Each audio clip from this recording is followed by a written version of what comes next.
Comic. Why so serious? What? I'm here to talk to you about the Avenger Initiative. Logic. Dance off, bro! Me and you! Comic. What? Logic.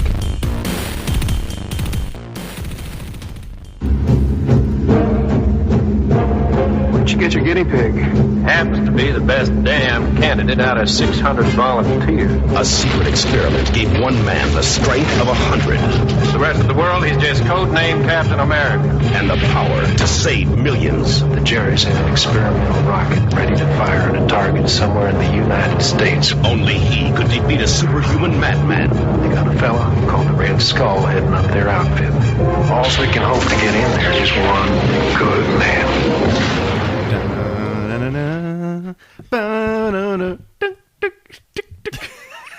doing the night court. Oh, yeah, of course. Hey, everybody. Welcome to Comic Logic. This is going to be a good one. I'm your host, Joe, and with me, as always, is my co-host, Kevin. Hello. Today Buongiorno. Buongiorno. Today we are talking about the 1990 masterpiece, Captain America.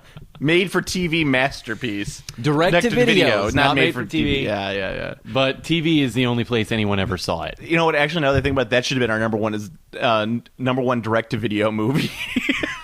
I did look into that, and that's such a it's so Terrible. hard to It's find that yeah. list, and that generally means the movie's not very good. Oh no, not at all, not at all. So yeah, we're discussing the 1990 direct to video European collaboration Captain America. So I'm going to start off this podcast like I start off every podcast. Kevin, what did you know about Canon Films? A decent amount. Although I really wish I had remembered to watch that documentary. Yeah. Did you watch it? Oh yeah, it's fantastic. Okay. That's why it's kind of on your mind right now. Yeah, that's it's part of the reason. Actually, this isn't Electric Boogaloo is the movie from last year, maybe? It was like a year or two. Fairly recently. Yeah, it's I think it's on Netflix. It was. I know it was recently. Is it gone? It might be gone by now.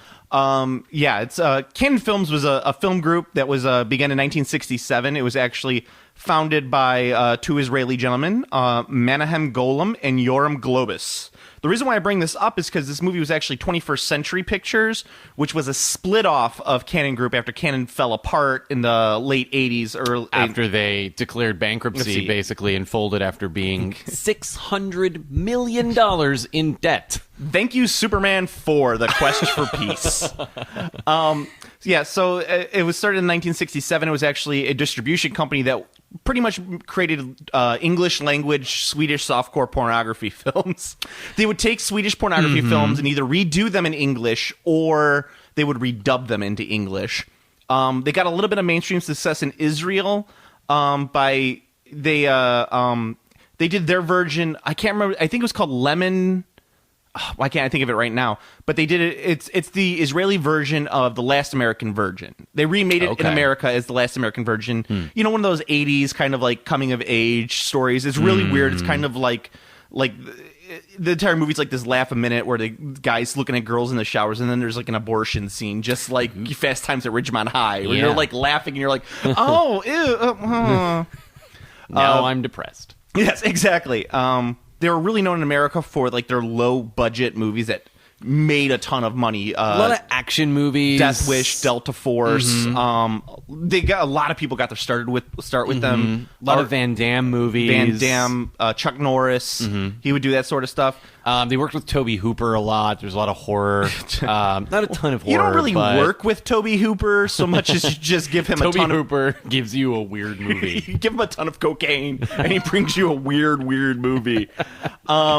They're also known for the Breakin' series, the breakdance movies. Yes. Breakin' and Breakin' 2, Electric Boogaloo. Breakin', great movie where they dance to save the rec hall or whatever else have you. Breakin' 2, Electric Boogaloo, a mind bleepery of a film if you've ever seen it. They're like really dancing depressing on this cash grab.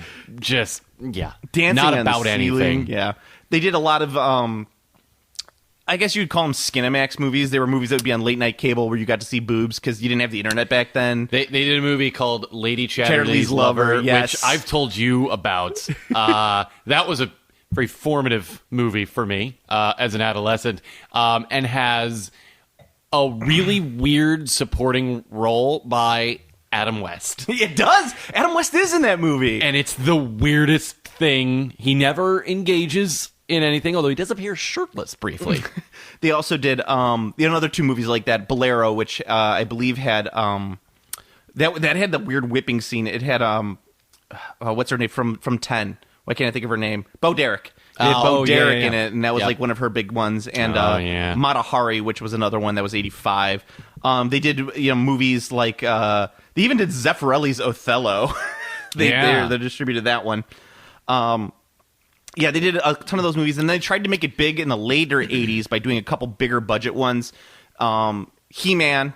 They did the Masters of the Universe from 87. Yeah, God. Dolph Lundgren and Frank Langella, and a very young Courtney Cox Arquette. Yes, pre-Arquette. Yeah, but yes. Billy Baldy was in that one too. Oh God, he played. One of these days we should talk about that one just for kicks. We should. It was so bad. And they were and Superman 4: The Quest for Peace. They got the license, and they basically gave a blank check to Christopher Reeves and said, "Do what you want with it." And that movie is awful. That's the one where Superman fights the Sun guy with the long fingernails, like electric fingernails. Yes. Oh my gosh. And the reason why I bring them up is because they had the rights to a bunch of superhero movies, and one of them that they were trying to get done was Spider-Man. Mm-hmm. Toby Hooper was going to direct the Spider-Man. Toby Hooper was going to direct the Spider-Man. The Spider-Man. I love how you always pronounce him like a Jewish accountant. I do. Spider-Man. Exactly. His name is Herschel Spider-Man. And they tried to get the Spider-Man from the New Jersey Spider-Mans. They put out this whole big press release saying that one of their things was that they would put out these things like saying, we got Spider-Man, we're going to have this, and this. Yeah. And it would basically, they would put out all the notes on it saying like, this is what we're going to do, and hoping to get investors before the movie was even made. In the late 80s, they put out this thing of, January, I think it was 86. It was like January was like going to be Captain America. Then like Superman 5, which obviously never happened, and then Spider-Man, and then like Masters of the Universe 2, which never happened. It was this really weird slate. The script for Masters of the Universe 2 got turned into the movie Cyborg. Oh, with Van Damme. Yes, directed by our Captain America director. What's his name? Albert Pyun? Yeah, I have no idea. I'm probably not saying that right. It's Pyun. That's our director of the movie we're talking about today. That was what he directed right before this. I highly recommend going and watching Electric Boogaloo, just because if you grew up in the 1980s or even somewhat in the 1990s, you remember a lot of these films because they were played nonstop on television. You'd catch them on regular TV or basic cable or even premium cable. They'd run inexplicably for a while. A lot of the booby flicks, they would run on cable quite a bit. And probably... and if you grew up in my house, your dad inexplicably recorded some of them, and then that's what you got your grubby preteen hands on. Yeah, I mean, you... two of the ones that I really remember very well, aside from Masters of the Universe, is King Solomon's Mines, which I mentioned earlier. It had Richard Chamberlain in it. That's the Alan Quartermain, the books or whatever they were that they tried to do this Indiana Jones knockoff. There was that one, and what was the other one? I don't remember the other. That's the one I remember the most. There was a second one that came out like back to back, and they were terrible. And Cobra with Sylvester Stallone, which I mentioned, I think, on a previous podcast. Also, American Ninja was also one of their big ones. They would do that one. That was Van Damme too, right? No, Michael Dudikoff. Oh. It's the Dudikoff. It's the dudes. Oh. If you watch Psych, he's referenced quite a bit on that show. I highly recommend it because it's like a nostalgia bomb. Like, you remember all these movies, and you had no idea that these two Israeli lunatics were behind this entire thing. And they were just doing it for... Really, they were trying to get legitimacy in the movie industry, but these two were just having so much fun doing it. Like, they were cranking out movies after movies after movies. It's something like they were putting out like 30 to 40... A very Corman-esque pace. Yeah, they were doing like 30 to 40 movies a year, which for a studio is insane. Yeah. But the big studios now will only do like 12 a year, at most. Yeah, and the big two. And that's even like, that's today's schedule, which is... really slow in comparison to how they used to do it. But even then, it would be like 20 to 25 movies, maybe, and they were doing like twice as many. Yeah. I bring this up because, as you mentioned, they went bankrupt in the late 80s, $600 million in debt, and they actually split off into a couple different companies, and Globus actually got 21st Century Pictures, which kept the rights to Captain America in the divorce, as they like to mention as it. Right. They call it the divorce. Funny story is, as I was reading about this, specifically the Captain America movie, prior to us watching it, which we literally just watched it today, so that's always fun when we do that. They briefly lost the rights to the Captain America movie in the mid-'80s because they missed a payment to Marvel, to Stan Lee. They missed a check, and they lost it, and they managed to pull it back and get it together. Because no one in the 1980s wanted to make a Captain America movie, so it was okay to do that. Yeah. Well, because in the late 70s, there were two really awful, actually made-for-TV versions with, what was his name? What was his weird? I don't know. Some guy who's basically best known for that. Yeah.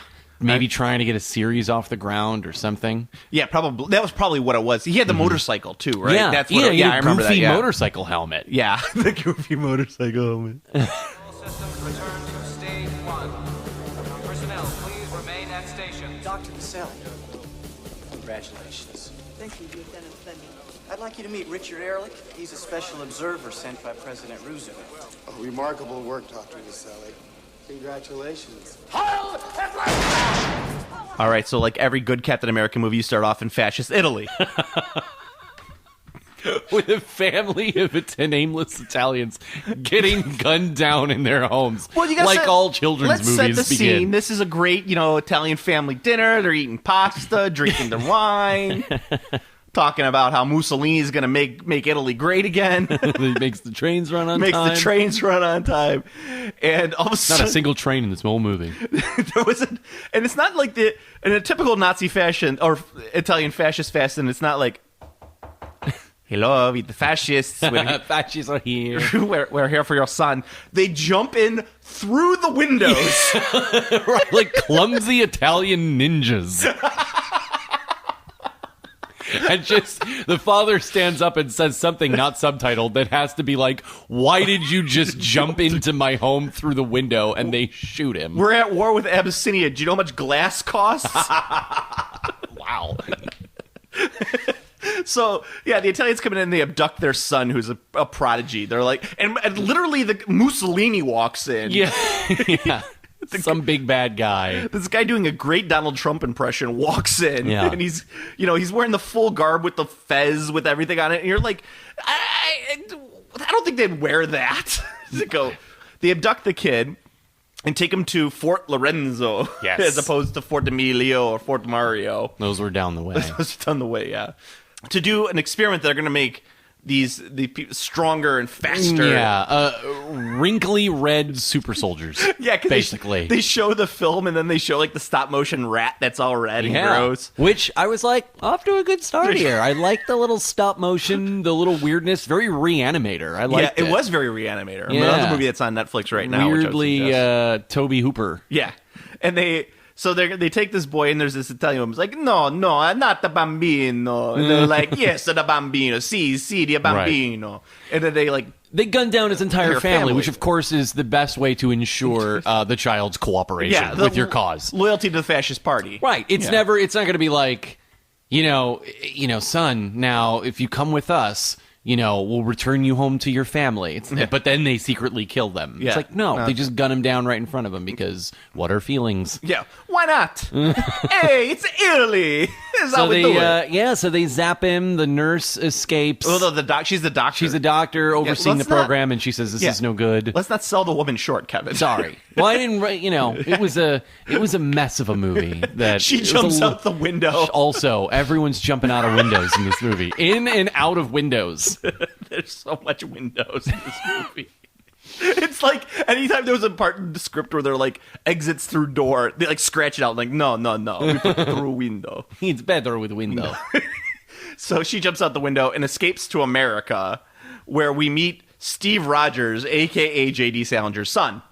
Yes. Matt Salinger, the son of the author. J.D. Salinger. J.D. Salinger. Of Catcher in the Rye fame. Mm-hmm. Oh, wait, what was it? And Franny and Zoe. Franny and Zoe, yeah. The only other J.D. Salinger book that I can mention. A famous recluse, J.D. Salinger. Mm-hmm. He's Thomas Pynchon's son wasn't available. So... Oh, we're just going to get more and more obscure with these jokes, people, so hang on. Just have Google nearby. No. Our listeners know who Pynchon is. So they've read Gravity's Rainbow. I tried. Yeah, we've all tried. Steve Rogers is off to go to war, but he's not really going off to war because they never really kind of explain it. He has a limp, so he's not able to really go to war. Yeah, so briefly, I recognize. So we watched the version of this movie that's probably the original video version that is available on YouTube with questionable legality, but a decent copy on YouTube. Yeah. So if you've never seen this movie, before they take it down, go see it. Go ahead and just watch it. It's only like an hour long. It's super dumb. But the director has actually said, so there's actually a Blu-ray release of this, inexplicably. Just, I don't know how that happens, but the Blu-ray is out, and I think it's a restored director's cut that has supposedly some 13 minutes of additional footage. Every director seems to believe that, like, no, my version made a lot more sense and explained a lot. And his thing was that he said that, he believed that his version better got more to the point of, Steve Rogers, like what that means for him to be both, and this is his words, not mine, to be both a hero and an American. Oh. And that was something that he wanted to get at, what it means to really be an American and to be a hero, in that world. I doubt that it does that. Well, considering the fact that the last 20 minutes of this movie were slow shots of people's faces. I kid, it was like 5 minutes of the movie, but it's just like they left this in, but they cut out like important story elements. Right. Yeah. So, but I believe that he had polio. Yeah. And that's why he had the limp, although he's jumping over fences and stuff before they even did anything to him. So, I mean, he was... the best, he would have been able to call in drone strikes at any rate. And the best part about it is so you have these two generals who are like, yeah, this woman has this secret process that can make you the equivalent of the greatest athletes available. And Kevin Sitter going like, how come they don't just get good athletes? Why do they got to get the cripple guy first? You got to get the guy with the handicap and make him an athlete, as opposed to taking an athlete and making him a super athlete. Yeah. It's the same thing that they do in Captain America the whole time. It's like you could find an able-bodied man to volunteer. Yeah, this is 1940s America. They were spraying DDT over all of us. They did the Tuskegee experiments. If you want to go, just do that. Yeah, if you really want to go like super super dark right there. Yeah, you get the. Yeah, they did that. It's not like they couldn't find any numerous schmo enlisting in the army and be like, all right, there, Tatanka, let's come on, let's get these, let's get you all set. I never understood that. I never understood why they had to get somebody and then like, well, we'll put you up to this level. Like if you started with someone who knew what they were, could not knew what they were doing, but could do anything. Yeah, anyway, I mean, it's not like Matt Salinger was that tiny of a guy. He's just Captain Polio. that's Roosevelt. Captain Polio, coming to get you. Take that, Hitler. He's riding around his little wheelchair, punching Nazis.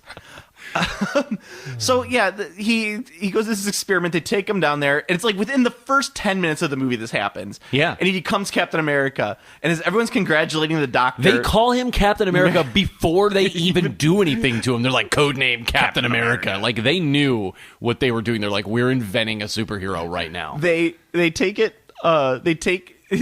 They're congratulating the doctor, and this one guy who just in there for no reason goes, Heil Hitler, and shoots her in the gut. He pretends he's going to shake her hand, and then he just goes, Heil Hitler, and he salutes, and then shoots her, and then just runs around shooting everyone. And then Captain America busts out and throws it into medical equipment, wrecking everything. It's so... Looney Tunes. It's amazing. It's very bonkers. This whole thing. It really sets the tone for like, what on earth are we watching right now? Yeah, and Captain America takes like 4 gut shots with a gun. Oh yeah. And then he's like in the hospital, and they're like, "We need him out because there's a missile that's about to launch in 5 days." Yeah. And so Captain America gets up. He's like, "Let's get to the missile." And immediately they drop him into fascist Italy. Full costume with the shield. Yeah. They have no idea what it's made out of. They don't explain it. Yeah, they don't explain it. They're like, "Listen, we could explain this, but he's got to go make Luftwaffles of these Germans over here." I made that joke earlier. I don't care. I'm going to say it again. It's a funny joke. It's okay. You don't have to give them the behind the scenes. So he drops down behind enemy lines and busts his way, and there he meets the Red Skull. Oh, yeah. First of all, we missed the fact that it's 7 years later when they're doing this thing, because they say on the screen in like after the worst font ever. The Italian kid gets kidnapped, yeah, and then turned into the Red Skull, and now it's 7 years later. 7 years later. He's like 19, 20 years 20 old. years old. Yeah, his head looks like a craisin.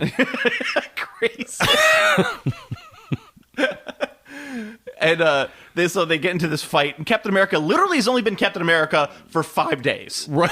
At best, because I mean he was in the hospital. He had to get the bolts taken out. Yeah, I mean, so like maybe but he hasn't done anything. Yeah, like 2 days. Let's say 2 days he's been Captain America. Right, he dropped behind enemy lines by himself to take out this missile that's going to get launched at the White House.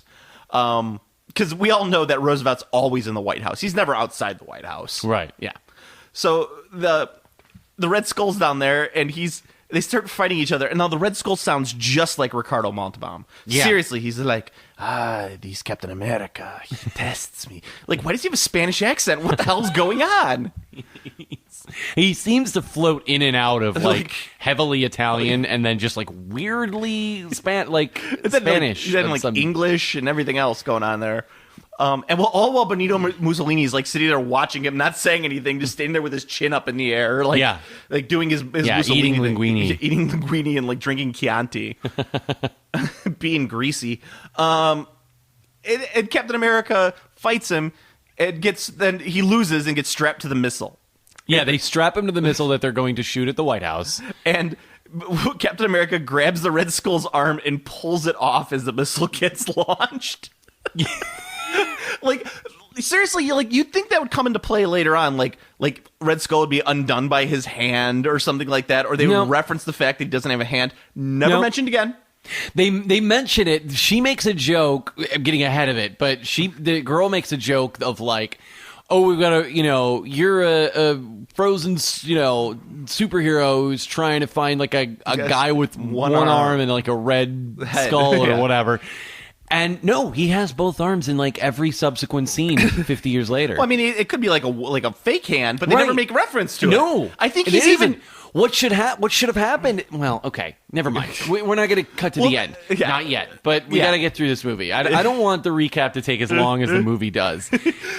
Because there's not that much to say, even though we're making it sound like it is. So the missile gets launched, and then immediately as it's about to hit the White House, then Captain America starts kicking it so that it will go up. And a little kid comes out. A little kid comes out. He's taking pictures of this missile coming at him. And right as it's about to hit the damn kid, it goes upwards and flies away. This little kid from Columbus, Ohio, which we find out in like the next scene, who's sleeping in the White House. Like, I don't know it's weird, that whole, why he's there, where he is. Maybe they were staying in a hotel across the street. They're staying at the Watergate.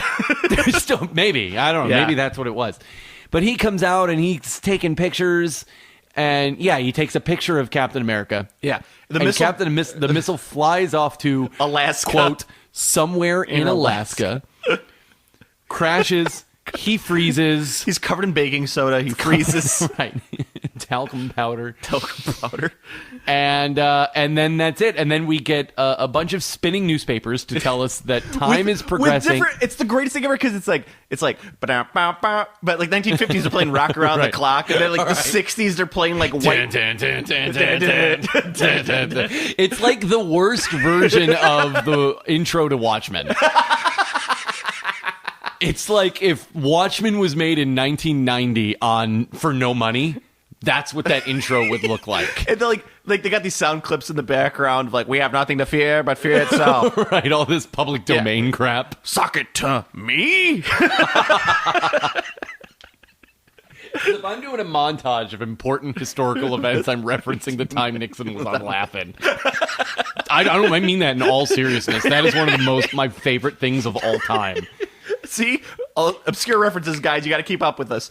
And then, like, they're playing the 80s and they're playing, like, video kill the radio. It's like, right. like literally invented. on the newspapers, it's saying, like, stuff like MTV invented. Now, to that scene's credit, I actually did like that this was an interesting, if goofy as hell, way of showing that time is passing and using kind of those key milestones that we can all sort of keep track of, while also what it would do is you would see the headline would be Man Walks on the Moon, but then it would zoom in on like the two boys, the one who grows up to be Ronnie Cox, and the other one who grows up to be Ned Beatty. Yeah. They're not friends Otis yeah. from Superman, just Ned Beatty and a totally unrelated... Two-time Pulitzer Prize winner Ned Beatty. Making the jump from DC to Marvel. Yeah.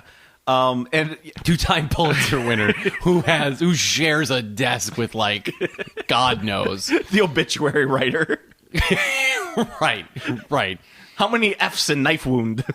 Yeah, so, but yeah, Ronnie, they show the kid who took the picture grows up to be president of the United States. That's the thing. He goes into politics, becomes president. Who doesn't wear a tie, wears jeans and a sport coat. Hey, it was 1990. It was That's 1990. how we knew.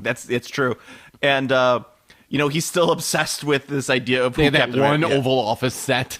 And then we don't see anything else in the White House. Yeah, they fast forward to the future, you see President Ronnie Cox with General Darren McGavin. It's great. Some of the cameos in this movie are fantastic. Yeah. Bill Mummy's in it. I mentioned to Kevin's like, who's that? And I'm like, it's the little kid from Lost in Space. He's also a member of Barnes and Barnes, the guys who wrote Fish Heads. God, what a weird movie this is.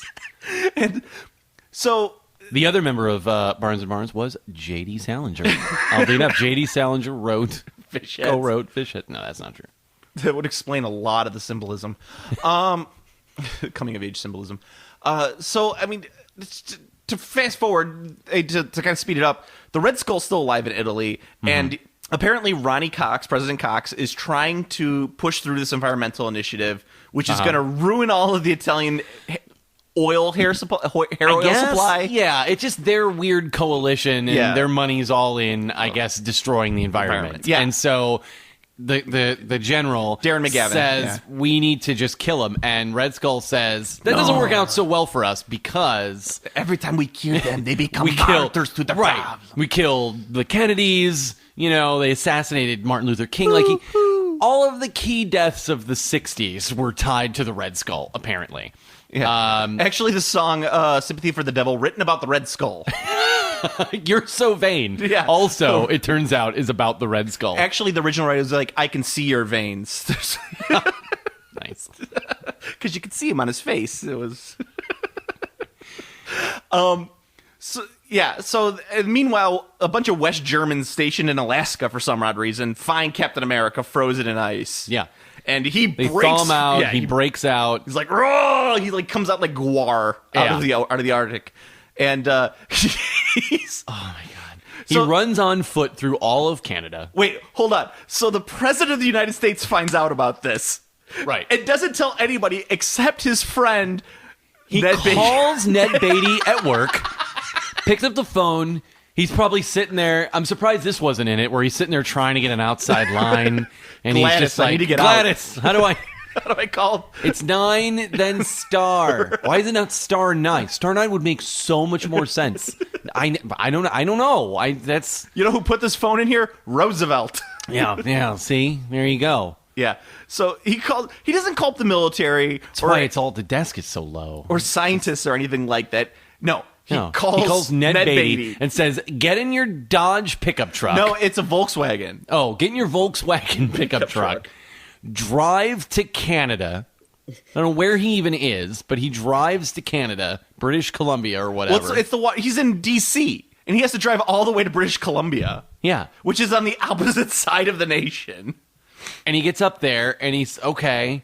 Yeah. I'm going to find him, and he's running through Canada. He's driving. And he gets there just because the president finds out, and also Red Skull finds out about Captain America. And he says, oh, he's back. Yeah. I don't know how, but he's back. I'm going to send my Versace model daughter after him. He sends his Italian model daughter who I guess is also an assassin. It's very unclear as to what her pedigree is here. One of the greatest things about this movie is the daughter's henchmen are all Versace models. Yeah. They're all like Gucci runway models dressed to the nines in Italian, like state of... The Italians do not dress casually. That is their active wear.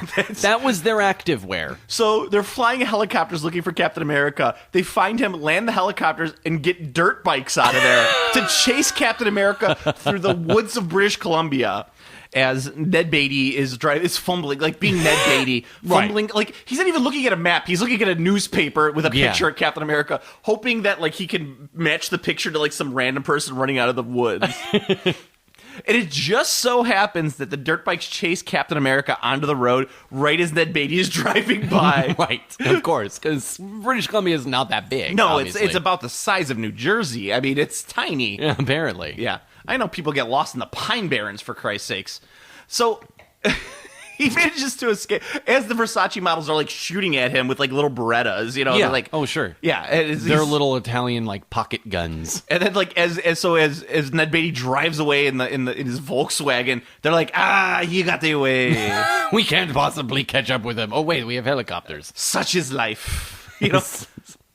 And of course, this is the scene where Captain America gets updated that, like, no, it's, 1989. Right, he tries to explain it to him, but it's sort of a clever... He looks and he sees that the recorder that he's playing, he's playing this thing, and it's recording... He's trying to get information about the Red Skull. Yeah.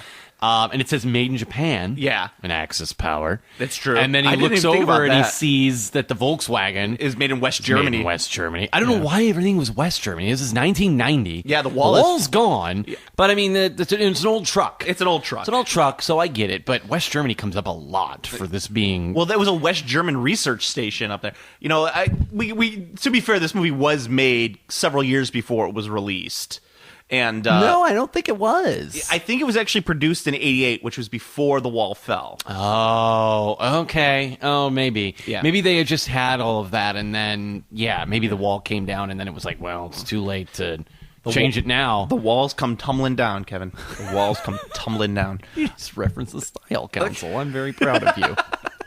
So so he's like, he pulls this thing where he's like, oh, I'm going to be sick. You got to pull over. And he gets out of the car pretending to be sick. And Ed Beatty's like, are you okay? And he runs to the car and jumps in and drives away with it. Oh, my God. So he drives all the way down to California to go see Bernice. It's not Peggy. It's Bernice. I think so. Yeah. So he goes to see Bernice, and she's all old and married to Zapp Rousdower. It's not Zapp Rousdower. It looks just not like literally, but I'll give it to you. It looks just. He comes on he gets there on a Molson Ice truck. Wow, this great. It's so prominent. You'd think that would help pay for some of this movie, and maybe it did. Some of the product placement, and this great like Steve Miller-esque song playing where it's like Captain America, going down. Bob Seger. Yeah, it's not so much Steve Miller. Oh, it's Bob Seger. Yeah. So it's this insanely stupid montage of him like sleeping in this back of this Molson truck. Yeah, he's trying to get there, and he meets up with punks. Yeah, and he sees like a woman in a thong bikini, and he's just like, my eyes, what's going on? So he thinks, hey, lady, I can see your gams. He thought that Ned Beatty was probably a spy. Yeah, and that would obviously make sense. He seeing the Japan and the West Germany, that would obviously be a logical conclusion for him to come to, because he doesn't know it's 50 years later. He doesn't know all the best stuff's made in Japan. Right. That didn't make any sense to him. So I don't think even in the 1980s that I ever had anything that had made in Japan that big on the label. Right, very prominent. Yeah. No, it was a little gold oval sticker that said made in China on the back. Well, that's nowadays. Yeah. So he eventually meets up with Bernice, and she's married and has a daughter named Sharon. Yeah. Yeah.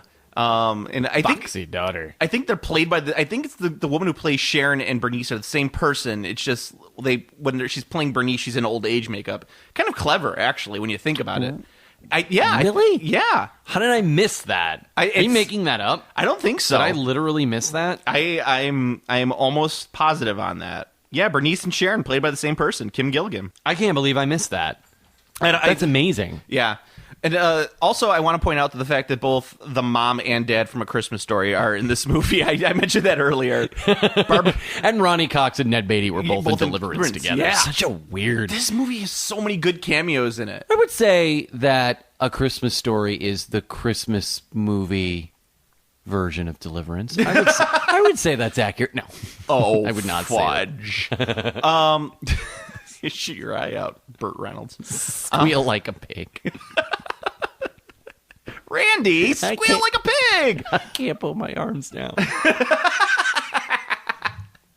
So he goes there, and of course he gets updated and everything. Like, what you do whenever you have someone who's a man out of time, you show them clips of the Kennedy assassination Right. and, like, Martin Luther King Jr.'s march. You know, Right, which, what? Did they just have, like, they had tape up. Yeah, they had put the tape in. It was like the 20th century's greatest hits. It's and like if you went to my house in the 1980s or late 80s, and my dad would be like, "Here's this copy of Cheers from last Thursday," followed by the 1988 Macy's Day Parade for some reason. So he's at Sharon's watching all this stuff, and meanwhile, the Italian hit squad goes to her mom's house and shoots. Right. Yeah. So they bugged Ned Beatty's office or his phone, and I have absolutely no idea how or when they did that or knew to do that. And that's what, because he found out where the girlfriend lived.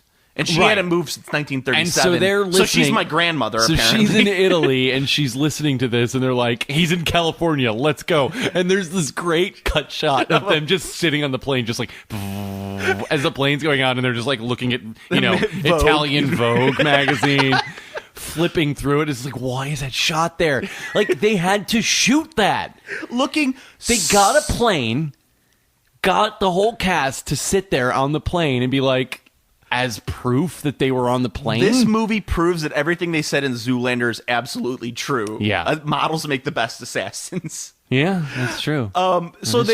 They get there and they kill Bernice and Zap Rowsdower survives. Right. He just gets shot. They try to get her to say where Captain America is, but they kill. He's at their daughter's house watching old weird VHS footage of tragic events. Ned Beatty's killed as well. It's a good thing he wasn't brought back after 2001. That's the problem. It's true. Then he's watching all that, just like, ugh. Oh, God. This is depressing. Why did we arm the Soviets? Why did we arm the Afghans against the Soviets? That's what you meant. So they go to this... Captain America finds out about this, and he's like, "Oh no, we got to go back and find the diary of the woman who created me, who they conveniently just left in a desk at the secret hideout." Like, yeah, they the US turned government, the diner into the diner was still, but now it was like a kitschy retro diner, which again, Ed DeBevick's, oddly clever. I liked that, where it's like, instead of it being literally just like because instead of them updating it or tearing it down and turning it into something else, they like kept it the same, but also made it like a kitschy version of that. This movie has so much pastel in it. It's insane. Well, it's just the late 80s. I understand that. Yeah. It looked like Chandler Bing's closet exploded and vomited over everything. Nice. So they go down, they find a diary, and they find out that the Red Skull is from this little town in Italy. Mm-hmm. So now this movie that's called Captain America, for the last half of the movie, takes place in all of Italy. Yeah. Oh, and meanwhile, while they're in the hospital, they find out that the president has been kidnapped. Yes, that's their plan. By Italians. Are you a bad enough dude to rescue the president?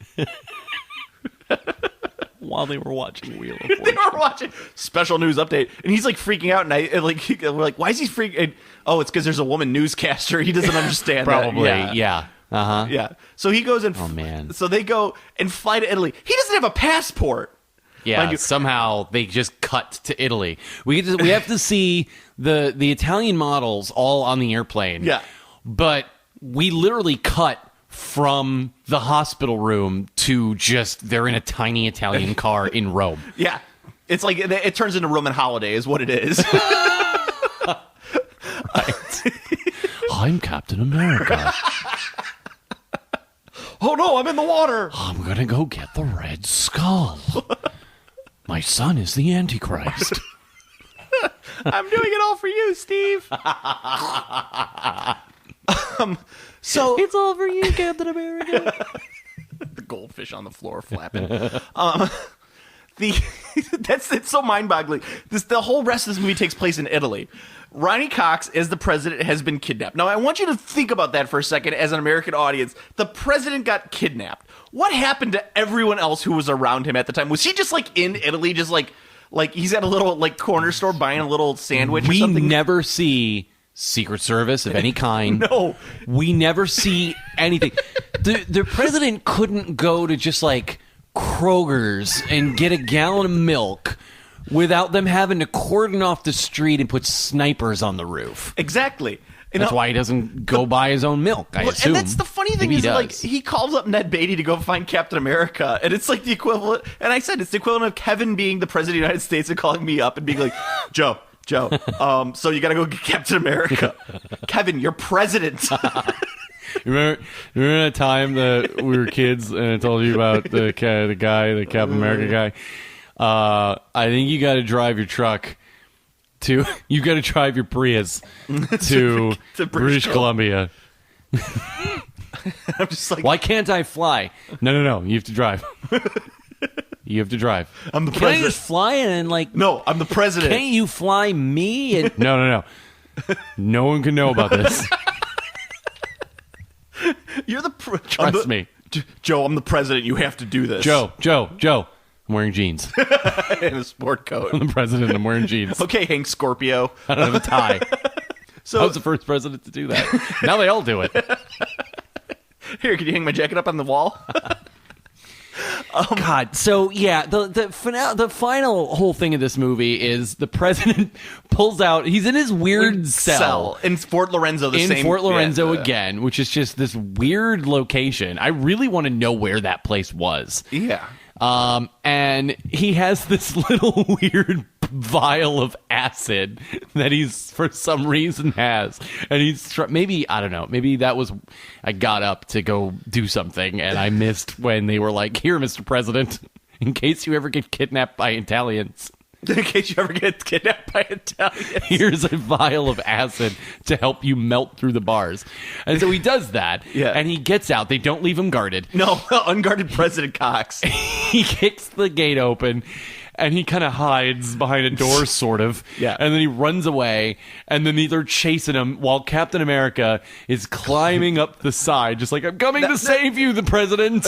Not to mention the entire slow motion chase scene of the Italian models in the Yakuza chasing Captain America in the little tiny car. They have a Fiat. really interesting little Italian sort of chase scene. Yeah, it was like something out of La Strada. It was just like not La Strada. I was gonna say La Strada doesn't have any chase scenes in it, but it's like one of those like weird like Italian like new wave cinema things where it's like they're driving, they're chasing, but they're still smoking cigarettes as they're driving. Breathless. Let's say breathless. Okay, breathless. That's a great one. Yeah.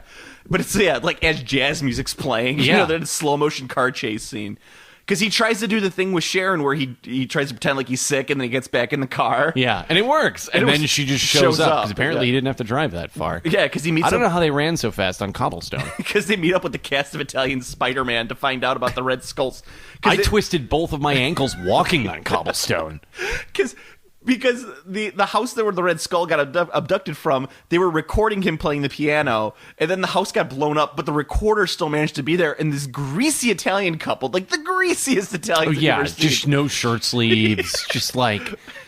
Yeah, it's like really racist if it wasn't true. Offering them like biscotti and cigarettes, basically. Oh man, now you're speaking my language, Kevin. Yeah, that's true. That sounds pretty good. Biscotti and cigarettes. They give it also known as breakfast in Italy. You know what I need from breakfast? More salted meats. That's true.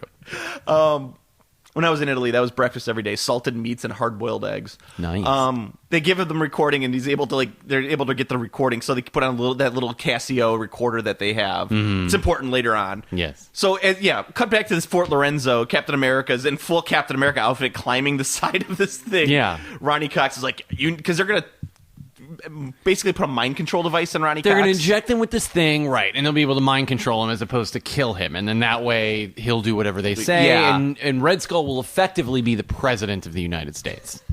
Oh, man, anything would be better than Obama, I'll tell you that. Thanks, Red Skull. Don't blame me, I voted for Red Skull.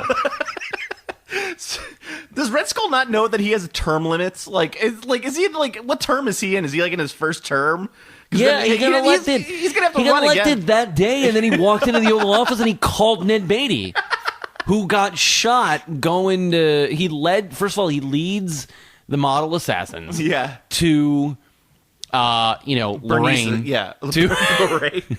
To Lorraine. Who's married to Biff now. Right, exactly. Leads them to Lorraine and gets shot in the back. He's like, I'm your friend. We're on the same side. Ah! And we're like, Otis, no.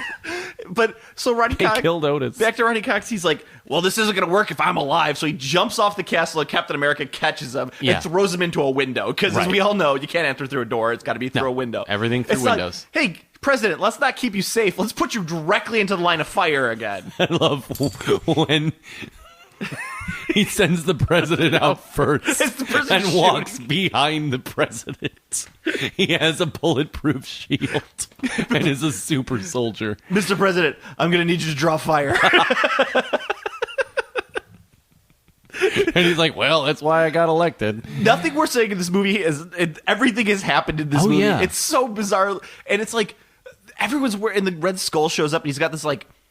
his face has been reconstructed, so it doesn't look like a skull anymore. It just looks like a normal face, and he's got like this slicked back Italian hair, and it's like everyone is dressed in these immaculate, granted 1990s or late 80s fashion, but it's just like everyone is just on point with their fashion in this movie. I feel that's Globus. That's probably Globus's like reach. Like he's like, no, everyone has to look really good in this movie. Yeah. So the Red Skull has realized that he has lost at this point, and he's going to detonate a nuclear bomb underneath Fort Lorenzo. It's going to make the entire Mediterranean uninhabitable for 150 years, give or take a few decades. Yeah, I guess. But Captain America is able to distract him with the music from the player. The recording. It's like, oh, this was this traumatic event from your childhood, remember? And he's like, Mama, Papa.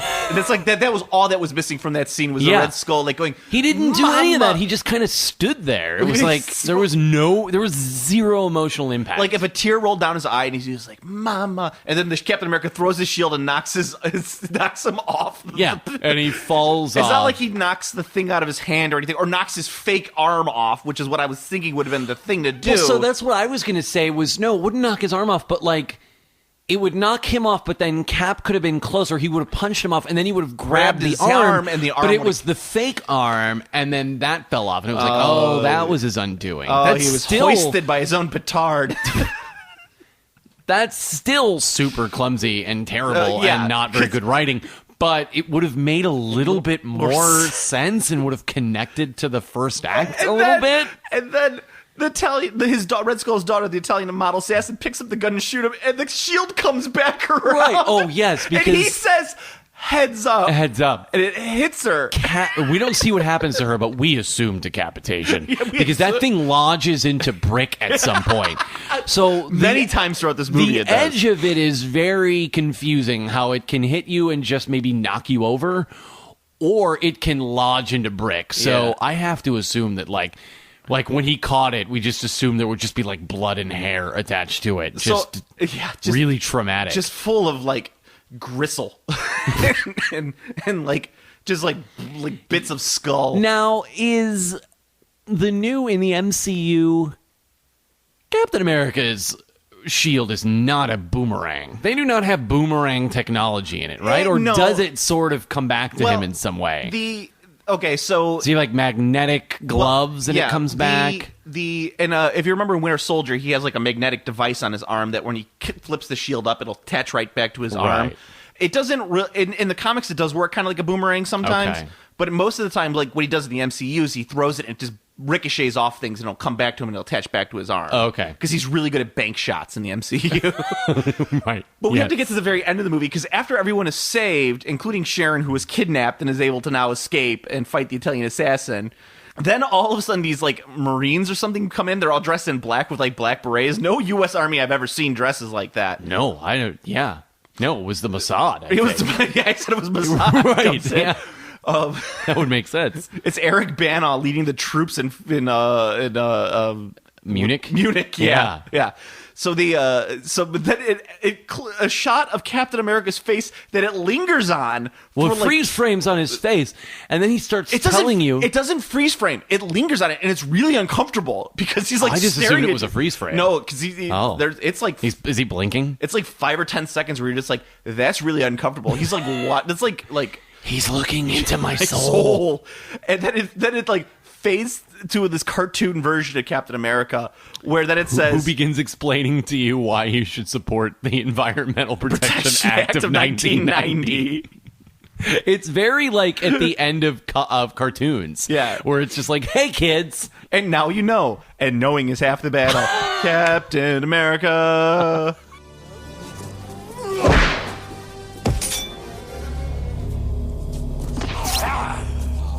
Where is the pen of my aunt?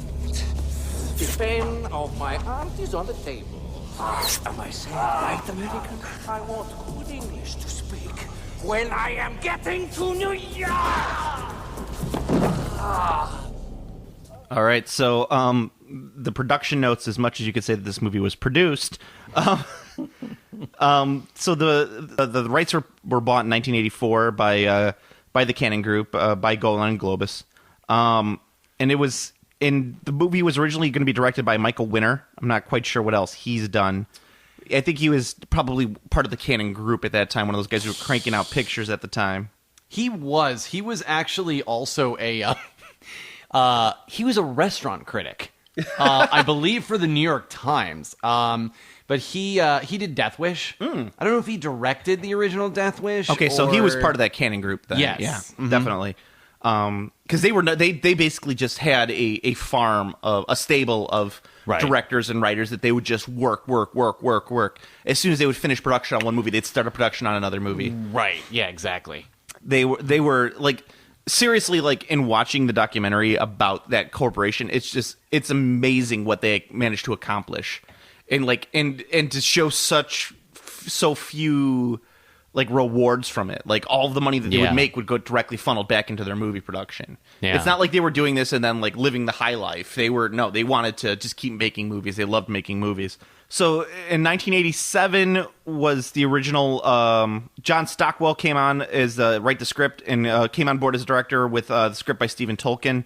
Golan left Cannon in 1989. Part of the severance package, he got control of 21st Century Corporation, which had allowed to bring in the rights for Captain America as well.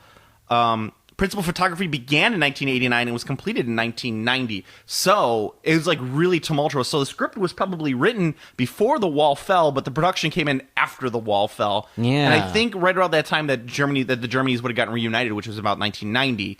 But they still must, right. I was going to say they still must have had a lot of, they were like, well, there's still East and West Germany, so let's just go with that because that would mean more to Steve Rogers. Maybe, and well, here's the thing. At least in terms of geopolitics, no one was really sure what was going to happen with East and West Germany. No one was really sure that they were going to get back together as Germany at the time. So it probably would have been a safe bet to keep West Germany as a thing in East Germany. However, it probably would have been cooler in terms of Steve Rogers seeing that it was like a German truck, made in Germany as opposed to made in West Germany.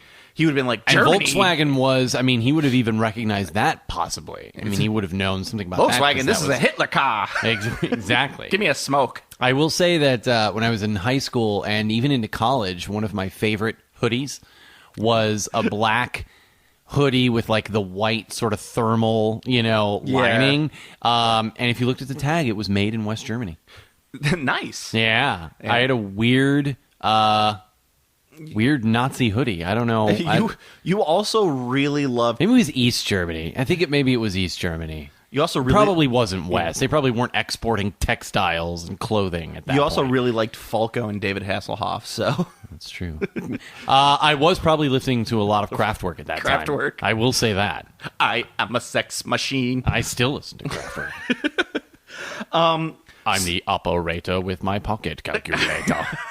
Beep boop. So this movie on Rotten Tomatoes has a very, very underrated 9%. 9%. So this is out of 11 critics, and most of them were written far after the movie had been released. Right. Yeah, you got to be careful with some of the older movies. They were probably, I don't know why they would even be writing it. Maybe the review of the Blu-ray coming out, like, it could I don't be. know. Rotten Tomatoes is a little weird when you talk about movies made before Rotten Tomatoes' existence. So I don't know when that was, but probably, 05 maybe? I don't even know. Maybe earlier than that. But anything earlier I'm skeptical of those reviews. So the most interesting thing I found out when I was reading through the production notes is everyone who was involved in this picture is dead. Dun, dun, dun. The curse of Captain America. No, everyone loved the script. They thought the script was amazing. They everyone had really high expectations. Ronnie Cox said it was an amazing script. It was a lot of people blame actually the director Pyun. They blame him for a lot of how shoddy the movie came out. I mean, there are a lot of things that are pretty shoddy about this picture. Sure. And in retrospect, you could watch it and you're like, you can enjoy the hell out of this movie because it's stupid. We sure did. Yeah, but I mean, it's not a good movie by any stretch of the imagination. For a canon picture of 1990, it's better than Quest for Peace, I'll tell you that. Well, I just you watched go. that one recently, and I'll tell you, that movie is a piece O.S. The some of the people that were up for the role of Captain America, Arnold Schwarzenegger, who I highly doubt they would have gotten this part. No. Not 1990. And that would have been so thematically confusing. With an Austrian Captain America fighting the Nazis in World War II? He's fighting the Italians. It's okay. Oh, that's true. Yeah. Also, Val Kilmer was up for the role. I could see that. I mean, it's post Top Gun. Interesting, yeah. But it's pre-Doors. So it might have happened. There's a part of me that wants that movie. It would have looked like Spy Hard. Not Spy Hard. What's the one he did with where he was the spy? It was the spoof movie. Is it Spy Hard? Loaded Gun? No. You talking about? Or No. He did. Wasn't it Charlie Sheen that was in? No, that's Hot Shots. You're thinking of. I am thinking of Hot Shots. No, this is Top Secret is what it's called. Top Secret. It was his first movie that he did. That's such a stupid movie. It really is. That's not even one that's kind of funny stupid. I actually watched that a couple of years ago, and I was like, this movie's just stupid. So, and what he would have done by this point is he would have done Top Secret, Real Genius, those are his two early ones, Top Gun, and then he would have had Willow, which would have been probably the last one. He probably would have been working on Willow. Which is a very underrated movie in my opinion. And Billy the Kid. I know a lot of people do not like Willow, but I absolutely love Willow. It's been a long time since I've seen it. I'd like to watch that one again. Willow has, first of all, fantastic special effects. Second of all, a fantastic James Horner score. It's directed by Ron Howard. Sure. And it's got... I remember liking it, but I haven't seen it since I was a kid. It's pretty dark. And I think it's worth a revisit. Sure. Anyway, another person was Dolph Lundgren, but he was doing The Punisher at the time. Another Marvel movie that we may cover in the future. Mm-hmm. Not actually done by the Canon Films. Although it really could have been. Well, and they had worked with the Dolph in Masters of the Universe. Masters of the Universe, he played yeah. He-Man. And the other big production note on this is that Captain America does not have ear holes in this movie. His mask, when he's wearing the Captain America mask, has fake plastic ears on it because his real ears would chafe on the whatever latex they were using for his mask. That's so funny. They created fake plastic ears that they painted to look like his ears. And there are certain scenes in this movie where it looks so terribly bad you can't help but feel that way. Plastic ears. All right, so that was the Radiohead song written about this movie. Fake plastic ears. So this movie is incredibly, incredibly silly. Oh, yeah. I don't think there's much more you could say about this movie aside from... Now, you made a comment really early on when we were watching this movie. So first of all, I paused it to show that we were less than 20 minutes into the movie, and Steve Rogers was Captain America. in Captain America costume. Yes. Going off to fight Nazis. evil Italians, I guess. Which is sort of that's your central complaint. And I think most people's central complaint about like origin stories is it's like, it's the when are they going to get to the fireworks factory like moment of just like, why is he not Captain America yet when the movie's called Captain America? Why is a third of the movie or 2/3 of the movie have to be somebody trying to become Captain America? Begin? Now, there's that, and I'll say another thing, like, you had said, like, this is what when he jumps out, it's just it's just chaos. You're like, this is what I want from a Captain America movie. And I think there's something to that, because I feel like this movie gets this sort of, it strikes a really interesting chord of, like, it's very silly. It does not take itself very seriously whatsoever, but it's also very rooted in, I don't know, some version of the real world. Yeah. It's not that it's realistic, because we pointed out, and there's a lot we didn't even point out, but there's so much of just like bizarre leaps of logic that have to happen for any of this plot to make sense. But for a comic book, it's not that weird. No, and I think, like, I thought it was really weird, too, that they started off with the origin of the Red Skull as, like, the opening of the movie. Yeah. And it really is, like, you're like, how you want to start off every children's movie with fascist Italians jumping through windows, gunning down a family. Right, exactly. Yeah. It's just, tonally, it's just a mess. And there is something fun to be said about the fact that he runs in Beast Captain. I think it's, and I'll go back to the fact that this is, I'll keep calling it a canon movie, because it's essentially a canon movie, is that these guys were old school Hollywood producers. They wouldn't want to put up with an entire movie where he doesn't show up as Captain America until the very end. Right. They're the type of people who go like, how come he's not Captain America right now? Right. Well, like nowadays people would be like, well, we can't have him be Captain America. We got to see his struggle to become Captain America and all of his motivation and behind it. It's more of, this anti-hero thing, and that's a very sort of modern aesthetic where, 1990 and in the late 80s, they were just like, let's go. Let's put a gun in his hand and let's let him go out there and start shooting the bad guys. However, to be fair, after like the first 20 minutes, he's then not in the Captain America outfit for like a good 2/3 of the movie. Yeah, he's wearing uncomfortable looking like sweaters with weird khakis. Buttons and stuff, and pleated khakis and loafers and white socks. It's just very... He's in the Captain America costume in the very sort of beginning after becoming Captain America, and then at the end he has like a duffel bag with the shield in it, and I didn't even catch where he found that. I was just like, fine, he is the duffel bag.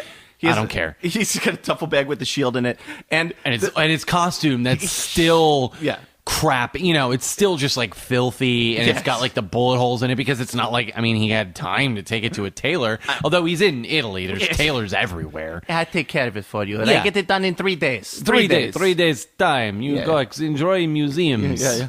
Go have some really strong coffee. Drink some good wine. Make love to your woman. Make love to your woman. Yeah, I have it fixed for you. Oh, I love it. I would love that.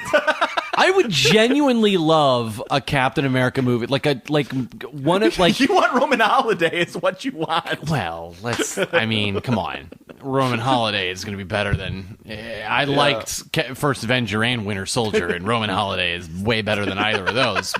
Apples and oranges, but I would love a Captain America movie that did this right and took its time a little bit and was just like. And explored that whole idea of him like on foreign soil and like what does that even mean? Like I guess Winter Soldier tries to do that a little bit, but Winter Soldier is so focused on like the government and punching and surveillance that it's just like if you could just like I would love a little mini adventure with just him just like going and doing a Captain America thing. Like I think that's the thing that we're missing with these 2 a year sort of tentpole movies. You want La Dolce Captain America. That's what you want. you want Captain America going back to Axis soil and Fellini's Captain America. Yeah, you want him going there and like smoking cigarettes, just beautiful, like beautiful cigarettes. Walking down the streets of Berlin going, I was here. I was walking alongside a tank. You know, like that's what you want. You want him coming. He's in Vienna trying to find Harry Lime. Sorry, I felt it had been a while since we made a too obscure of a reference, although you just referenced La Dolce Vita, so I don't know. Our listeners stopped listening 45 minutes ago. You have Captain America running through the sewers of Vienna. Right. He's still alive. He's watering down the medicine. Yeah, he's watering. Oh, God. I love that movie. I do, too. The Third Man. That's another top 3 we could have done is top 3, like, post-war movies, like Cold War movies. I think we'll have some opportunities to do Cold War movies. Probably. I think we will. So then, yeah, and it's like I do like that's the funny thing is like Captain America. The biggest problem with this movie is the timeline because he's only Captain America for 5 days, and then he gets frozen, and then he's unfrozen and thrown into this plot. So he's literally been Captain America for maybe a total of 2 weeks' time. Yeah, you know, a fortnight, as I like to say. Right. Yeah. And he's expected to kind of like do all of this stuff, and he doesn't really have. Why is he so committed to it? Exactly. That's the problem. Yeah.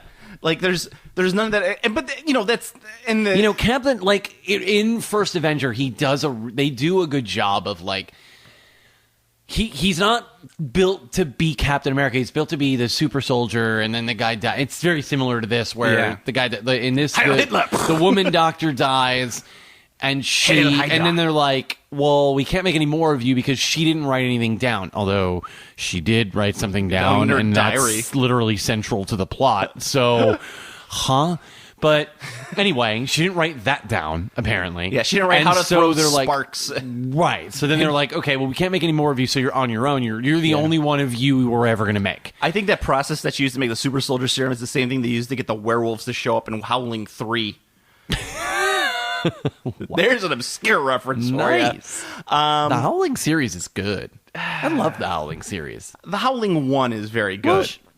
Well, you always get your diminishing returns with sequels. You've got to really expect that. Really diminishing to returns. Some degree. I love werewolf Just wait till we movies. get to Civil War and we talk about diminishing returns. People are loving it. But there's that. He's only been Captain America for a week. He has no real investment in this. The only thing he wants to do is like beat the Red Skull because that was like his last mission, but that's not even explained. Like he would just say that like the last thing, my last mission was to destroy the Red Skull. I'm gonna see it through. He's like, I should have killed him, and it's like, well, but you met him once, like, and you didn't, and that's okay. Like the Italians are our friends now; they're part of the G8.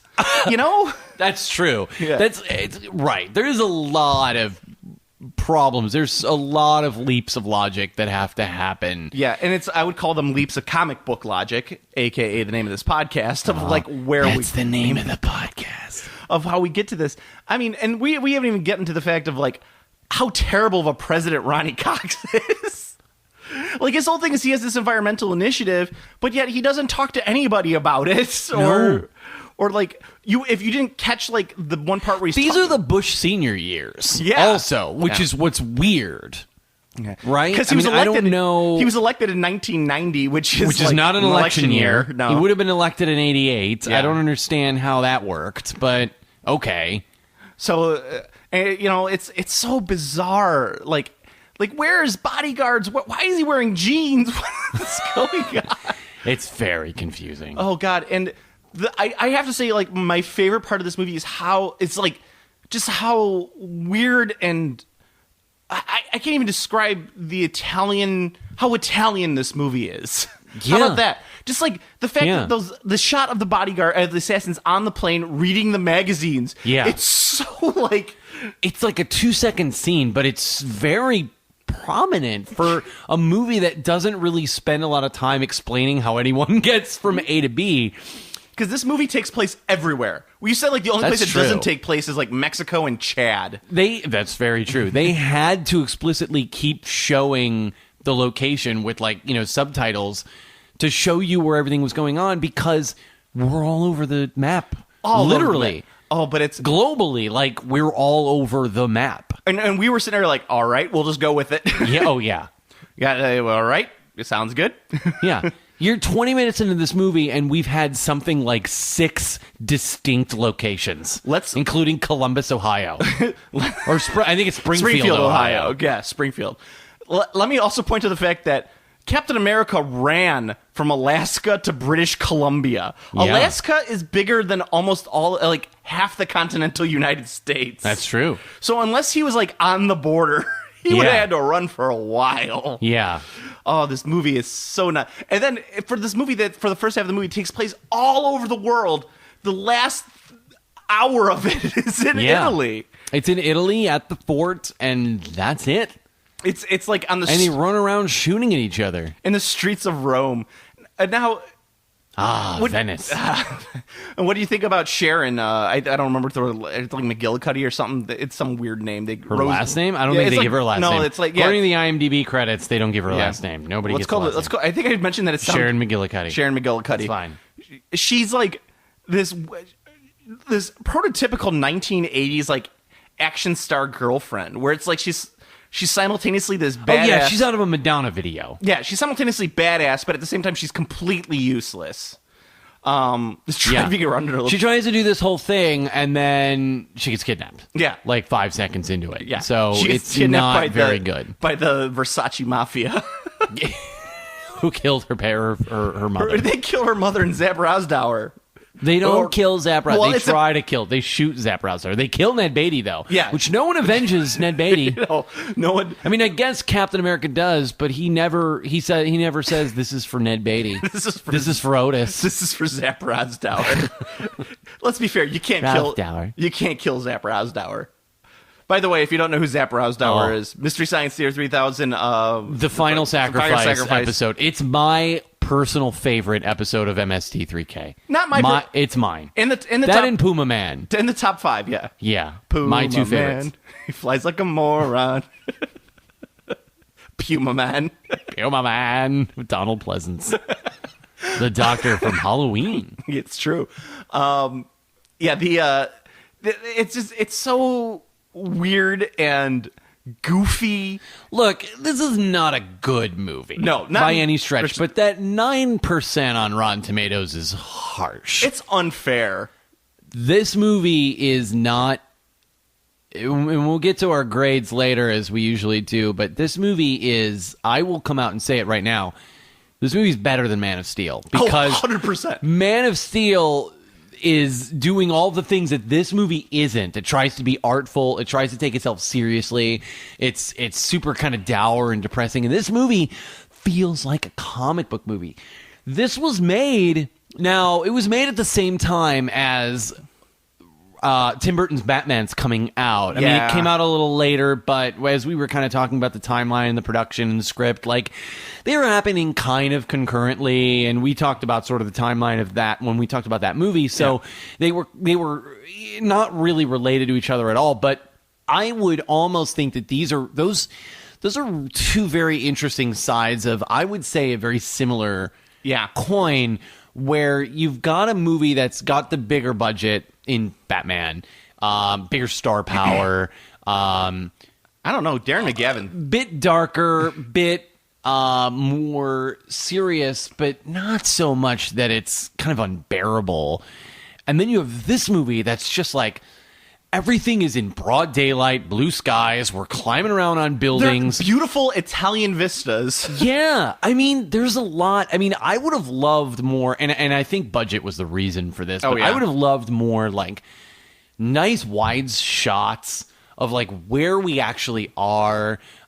You were going out of your way to mention crane shots and a little bit of zoom in sort of tracking shots. They do a and tracking shot to a window, but there aren't that many, and it's just like they're not as tough to pull off as maybe it seems. But maybe that's just because like we're so used to them just CGing their way through a lot of that, and I'm just like, I don't know where, like I said, I don't know where they shot that whole final, like that whole third act. Like, I think it was in Malta. I was looking it up. Okay, that makes sense because it was a very interesting Mediterranean. It was where it was supposed to be Italy, but it clearly wasn't. I mean, they were clearly on an island. They were on Crete or something, you know.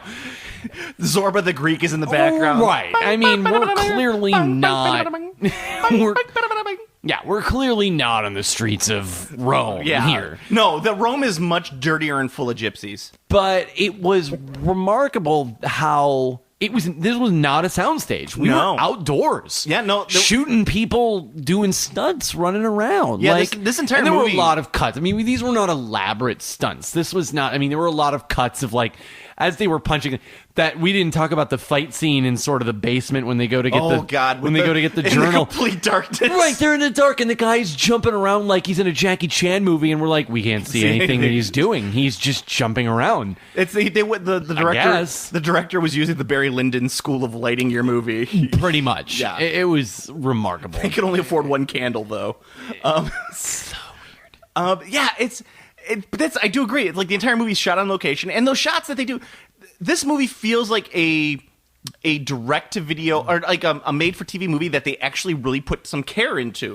They did. Like, I feel the love in this movie. I really do. I mean, it sounds funny, but like, I feel the work that they put into it of like flying people out to these locations. I mean, they weren't in every location that they obviously said. Most of it was in California, even the stuff in Columbia or British Columbia and Ohio, you know, all that stuff was there. They had some stock footage of the White House plus, you know, Casa this Bianco. goofy Oval Office set that they probably borrowed from some previous canon movie. Yeah. You know, I don't know, you know, who knows which one. Delta It's probably Force the 3. probably the same set that they've had forever. Yeah. That they've used in 20 movies.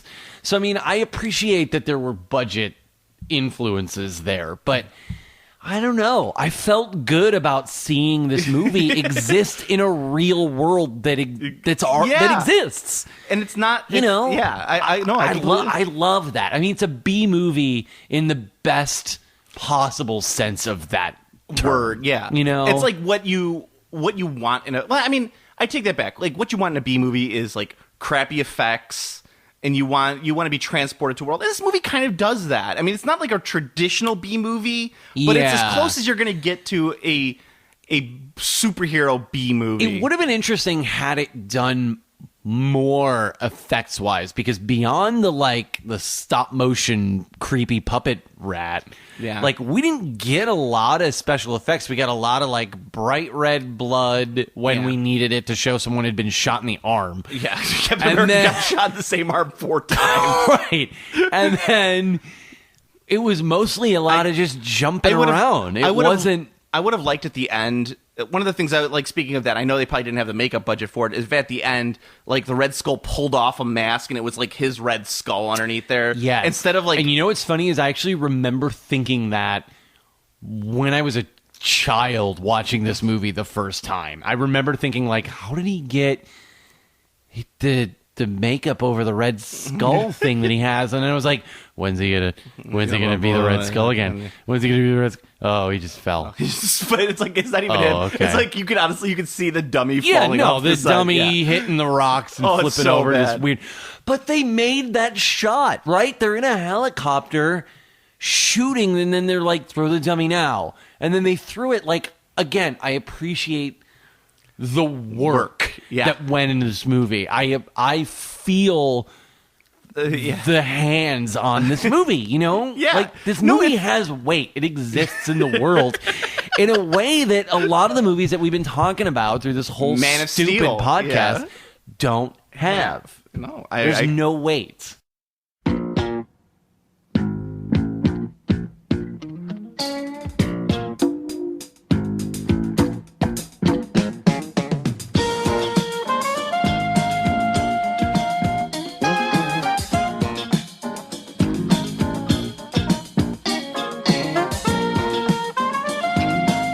All right, so this movie, I didn't delete my original recast, so I'm gonna do both. Originally, we were gonna do canon movies of, like, if this was like a traditional canon movie, right? Assume that this came out when they wanted it to come out.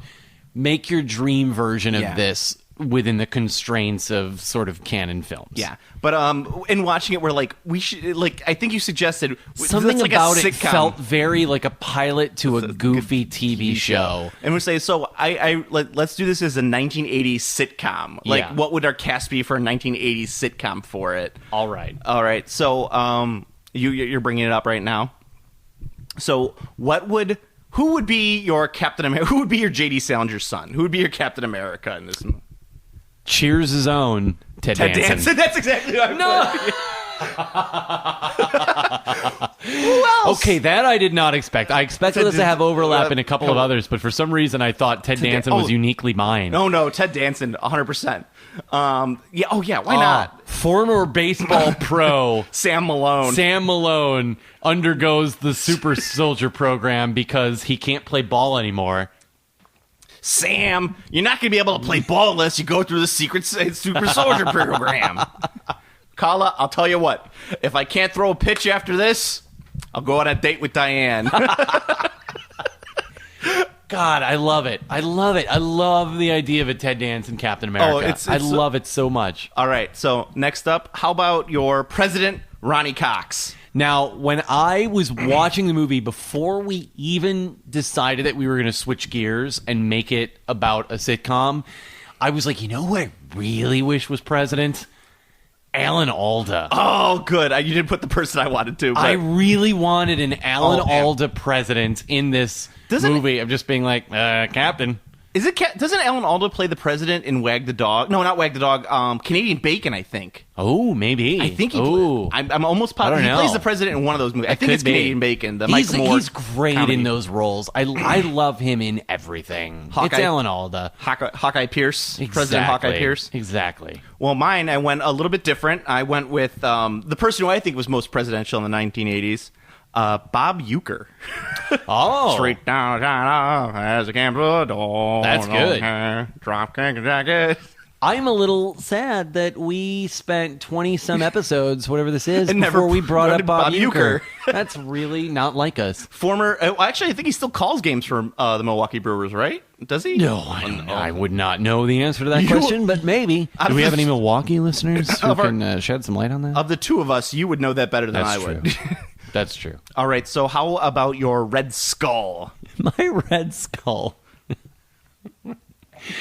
You get I such don't a know kick out of where it. this came from, and I just am so excited about the possibility of having my Red Skull. He's not even Italian. I don't know what I was going for. We did this very quickly. I went with John Larroquette. I don't know. But that was the thing, is I realized that I was in danger of turning this all into Night Court. That was my problem. But just John Larroquette is my villain of just like, Captain? Captain. His arm gets cut off. You cut off my arm! You cut off my arm! I went with the person I kept on saying throughout the entire movie of who should have played this part, Ricardo Montalban. Oh, nice. Captain.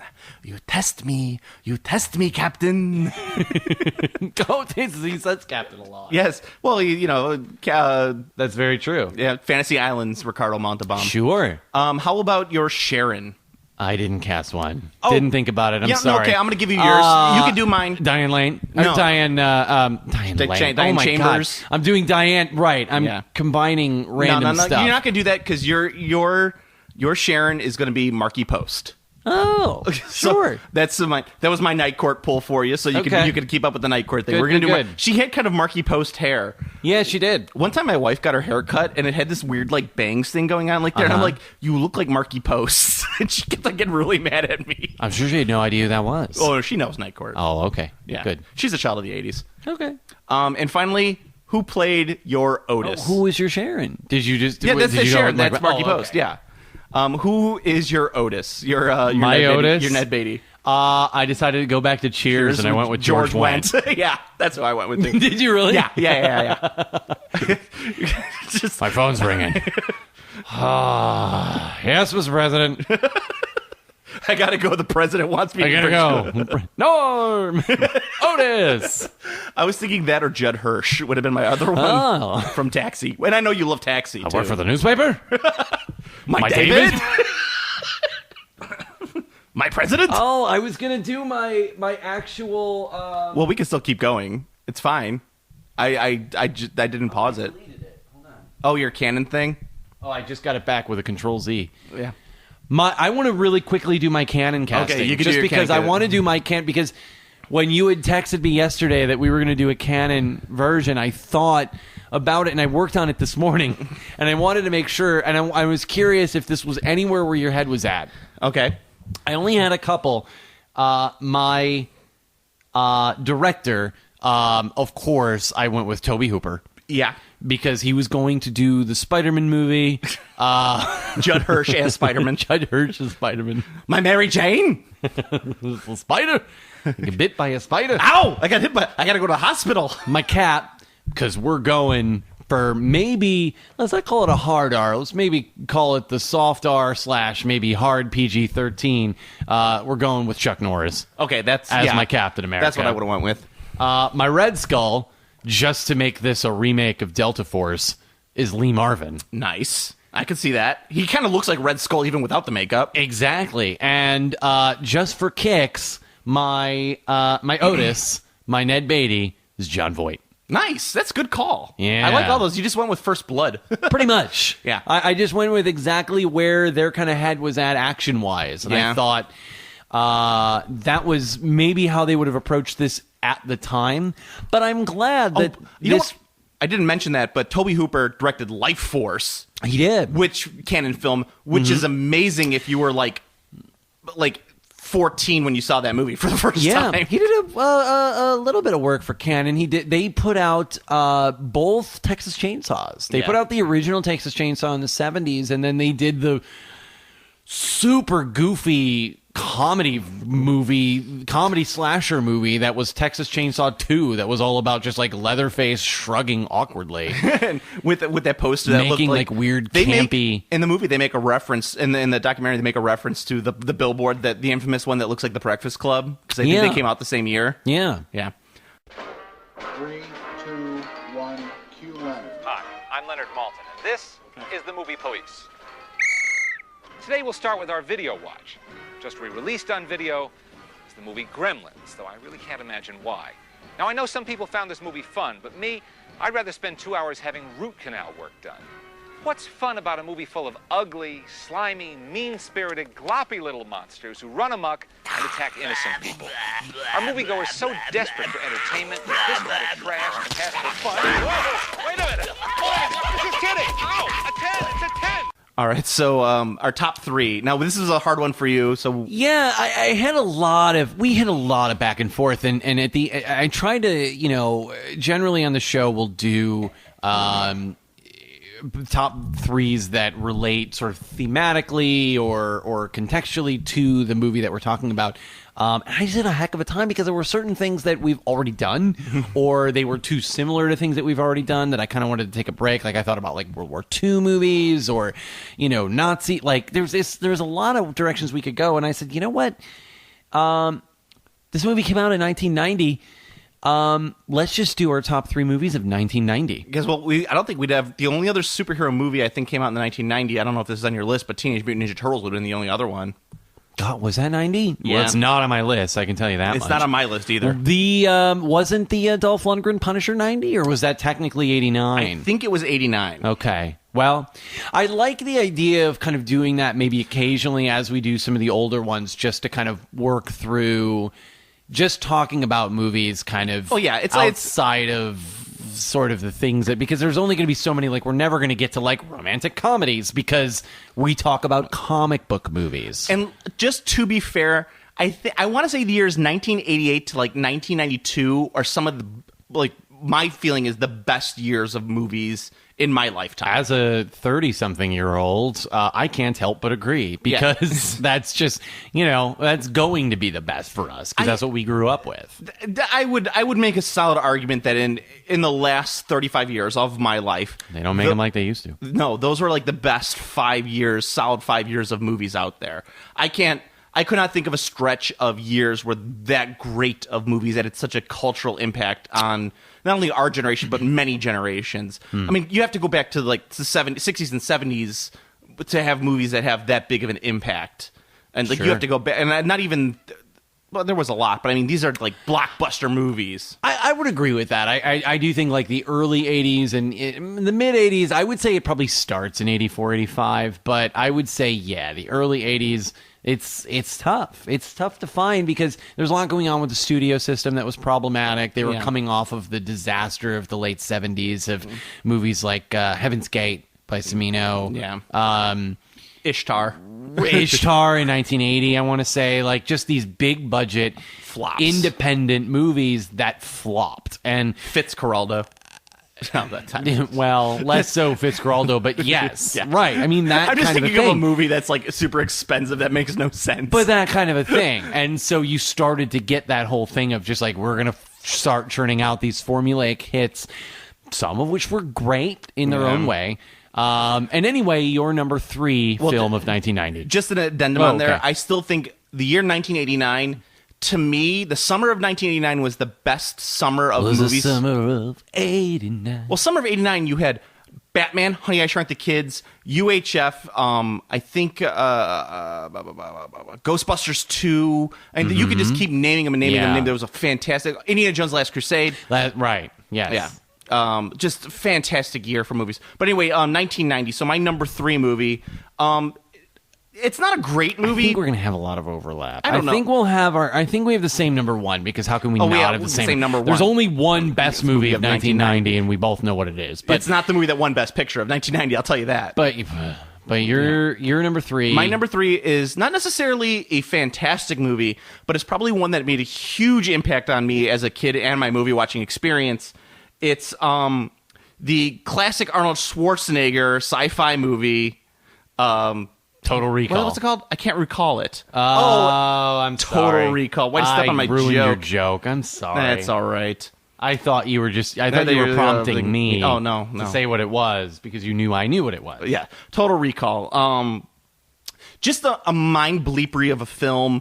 As a kid, so good. It's Arnold Schwarzenegger playing a schlub who wants to be an action hero. And he goes to do this. How would I describe the plot to you guys? But the great thing about it is, to this day, I still have debates with people about whether or not the plot actually happened or it's all still in Arnold Schwarzenegger's head. And those are the best movies. Yeah, and it's Paul Verhoeven directed it, and Paul Verhoeven is just the Paul RoboCop Verhoeven. I think didn't he do Showgirls? Ooh, maybe. Yeah. I don't know. But whatever, it doesn't matter. Okay. He is so bizarre. Great score by Jerry Goldsmith. Fantastic. Yeah, Sharon Stone, Arnold Schwarzenegger. So many great scenes, like with that old lady head that opens up. That messed me up. That messed me up as a kid. I did not understand that. What messed me up as a kid is the tracker in the nose when he's pulling it out. Yeah. And he's doing that Arnold and he does it on Mars. When he's on Mars and his head's bugging out, and he goes, and the woman with the 3 boobs. The 3-boobed woman is like and the Quado. You talk about old Family Guy, and where he mentions he's like, if you could have anybody, and it's like the 3-boob girl from Total Recall, and they're like, Peter, that's fake, and he's like, oh, really? Oh, I'm sorry, it's fake. Yeah, who cares? Who cares? And like, and the Quado and the stomach. It's so many great visuals. Quaid. Stop the reactor. I do love that movie. So good. Give the Martians air. Oh my God! He's got to terraform Mars. He's got to terraform Mars with the alien air device. It is. For any younger listeners who have never watched that movie, watch it and then watch it again with the commentary by Arnold Schwarzenegger, because Arnold Schwarzenegger literally just describes what's going on screen, and he's like, yes, this is the part where I know he's lying because I see the bead of sweat and I know he's lying. We've done that. Yeah. We have watched Total Recall with the commentary, and it is the single greatest, funniest, most useless commentary track I've ever heard.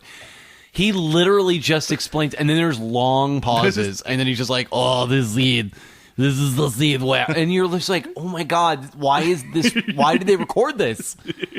It's probably the second best commentary next to the Mallrats commentary with Ben Affleck, which is fantastic. Sure. So what's your number 3? My number 3, and God, I love Total Recall. Yeah, it did not make my list, but that's probably my number 4. My number 3 is a movie that I actually revisited not that long ago because my wife and I are actually doing a chronological Coen Brothers rewatch. So my number 3 is Miller's Crossing. Their third movie. They did Blood Simple first, then Raising Arizona. Raising Arizona. And then Miller's Crossing, which tonally... It's an interesting bridge between those two. It's not a funny movie, although it has its funny moments. It's like all Coen Brothers movies that aren't their strict up comedies. Right. I would say it's their first hands down great movie, because Raising Arizona is really great, but it's a very great silly comedy where when you're watching it in order and you kind of think of them going from Blood Simple to Raising Arizona, you're like, okay, what are these guys doing? And then they make Miller's Crossing, and it's Prohibition era. It's, Gabriel Byrne, just like that aloof, like playing both sides. You had John Turturro in that first great role of just... he lets him live that scene in the forest where he lets him live, and then he comes back and he's like, I got you by the balls. Like, it's one of the most unbelievable noirs. It's made kind of after noirs became fashionable. If you want to understand how they ever came up with Fargo and The Big Lebowski, you have to watch Miller's Crossing. Miller's Crossing, yeah. I would say the first great film of the 1990s. It is really up there. It's not... I would probably put that on my list if I had like a bit, like, me, I like a lot more of the movies that are like super fun. Like Miller's Crossing is not a fun movie to watch, and yet I've watched it. It's exhausting to watch. I don't know. I've watched it probably 3 times. I'd say I watched it for the first time a few years ago. It actually one that took me a little while to catch up with, and then I watched it again kind of randomly, and then we did this sort of big rewatch where I'd never seen Blood Simple, so we watched that. Where I was trying to watch everything in the lead up to Hail Caesar, and I just took way too long, and I didn't get very far. But I'm not downplaying Miller's Crossing. I'm just saying Miller's Crossing, like, you watch it once and you're like, whew, yes, you need a breather. I need to breathe. Yeah, it's one of those movies. And the scene where, and I can't remember who plays Gabriel Byrne's boss, the crime boss. Oh, God, it's been so long. And they try to kill him in his house, and they set his house on fire, and he pulls the Tommy gun out from under the bed. And that's like a 10-minute scene of him just shooting his way out of his house. Just like, that's how he got to be the crime boss. Yeah. Like, he's the guy. Like, you do not mess with him. No, he will kill you. It's a very, very... It's a great movie. And it's very serious movie. If I had to put it, like, terms of, like, top of the best movie... Like, when I'm saying best movies, not, like, my favorite movies, but, like, the best movies of the night, I would definitely put that in there, the top movie of 1990. Yeah. One of the top movies of 1990. My number one is probably the best movie of 1990. Yes. So all right. Your number two. My number two, One Ping Only. We have to look for The Hunt for October. Was that 1990? 1990, sir. No. Yes. Yeah. Because if it was, then that's my number two. Wait, how did I miss that? The Hunt for Red October, March 2nd, 1990 came out. Probably one of my favorite movies of all time. One of my great go-to drinking movies, and Kevin knows it because I make him watch it quite often when I'm drunk. Oh my God! Actually, I think that was like the first movie that Kevin ever bought me on Blu-ray was The Hunt for Red October. I did. And I it was still like have a it. Yeah, birthday, it was a birthday Christmas gift or something. Sometimes I'll make. How did I miss it? Sometimes I'll make my wife watch it because she loves young Alec Baldwin. She likes old Alec Baldwin too, but Alec Baldwin as Jack Ryan. It was the first Jack Ryan movie made. You know, they go on to played by Harrison Ford. A fantastic movie with no women. And a bunch of semen. We both know that women and semen don't mix. Pish posh, Smithers. A great in the style of a classic submarine chase movies of Run Silent, Run Deep or The Enemy Below. Just a movie about a Russian captain defecting and his own working against his own crew with Tim Curry in it and the guy who ran for president. Why can't I think of his name off the top of my head? But it's just Fred Thompson. Fred Thompson, yeah. He plays the captain. Just died. Yeah, Seaman Jonesy, the greatest sonar technician known to mankind. I spoke too soon saying Total Recall was my number 4. Total Recall is my number 5. Hunt for Red October is my number 4. The difference between Pagliacci and Paganini is Pagliacci is his tenor. Yeah, Paganini doing is the opera. Yeah. Oh my God, that guy, that whole scene. Oh my God, that whole character. Did he just Crazy Ivan left? Because if he Crazy Ivan left, he's going to Crazy Ivan right next. Oh my God. It's just like, it's such a great man's movie. Like, it's a movie that I'm going to watch with my son and be like, you watch this to learn how to be a man. Involves being in a submarine, apparently. No, that's a fantastic movie. I'm a little disappointed I didn't, because we very quickly decided to do the 1990 movies, and I just skimmed a list of those movies, and for some reason it just was not. I see it now on the list, and I just missed it from the cover. And to put it into, it's directed by John McTiernan, who's one of the greatest action directors of all time. Die Hard, Die Predator, 3, not Die Hard 2. Yes, Die Hard with a Vengeance. Last Action Hero, which is not that great. No. 13th Warrior, which is another one of my favorite movies. I listened. But John, it's this fantastic, just it's very procedural. It all takes place in a few hours. And it's how do you solve this? It's a very wasn't it based on a book? Was it's it Jack Grisham? Ryan. It's a Clancy book. It's Jack Clancy. Ryan. Yeah. Clancy. Right, you said that. Okay. Yeah, it's the Jack Ryan series. It's procedural. It's all Alec military. Baldwin is Jack Ryan. I would have liked more Baldwin Jack Ryan movies. I would have liked it too. Yeah. It's Alec Baldwin in his prime. Alec Baldwin in his prime. He talks like this. He wasn't quite that yet. He was more like this. And one of my it's post Beetlejuice, and one of my favorite sequences of all time, and I will go back to this as one of the greatest filmmaking decisions of all time. They start off and they're doing everything in Russian on the Russian boat, and of course it's all subtitled, and then it goes to Sean Connery playing a Russian captain with a Scottish accent, of course, and it gets to him and he's talking and he's reading a verse from the Bible, and then he ends on the word Armageddon, and he says that in English, and then it transitions to them speaking English. And you like that scene, and I hate that so much, but I'll allow it. Talk about that scene all the time. Is a great scene. I'll allow it. And it's like, we will dock off the coast of New York and listen to the rock and roll music, and you're just like, yes, Sean Connery, yes, I love you. Why are you Russian but you're Scottish? I don't understand. You love everyone any man who watches that movie will love it. It's great. It's very good. If you don't love it, you're not American. What's your number two? Yeah, I would say that about 1990s Captain America. What's your my number two? I've actually talked about before on this podcast. Back when we did Tim Burton's Batman. Nice. My number two was my favorite Tim Burton movie when we did our top 3 Tim Burton movies. Edward Scissorhands. I've already talked about it, but so I won't belabor that just to speed things along. But I will say something that I've wondered about that I saw recently. How do you think? And I'm gonna get a little crass here. I'm gonna go a little blue, but how does Edward Scissorhands wipe? I feel like that's a very valid question. That 2 words for you, Kevin. 2 words. Very carefully. I thought you were going to say 2 words.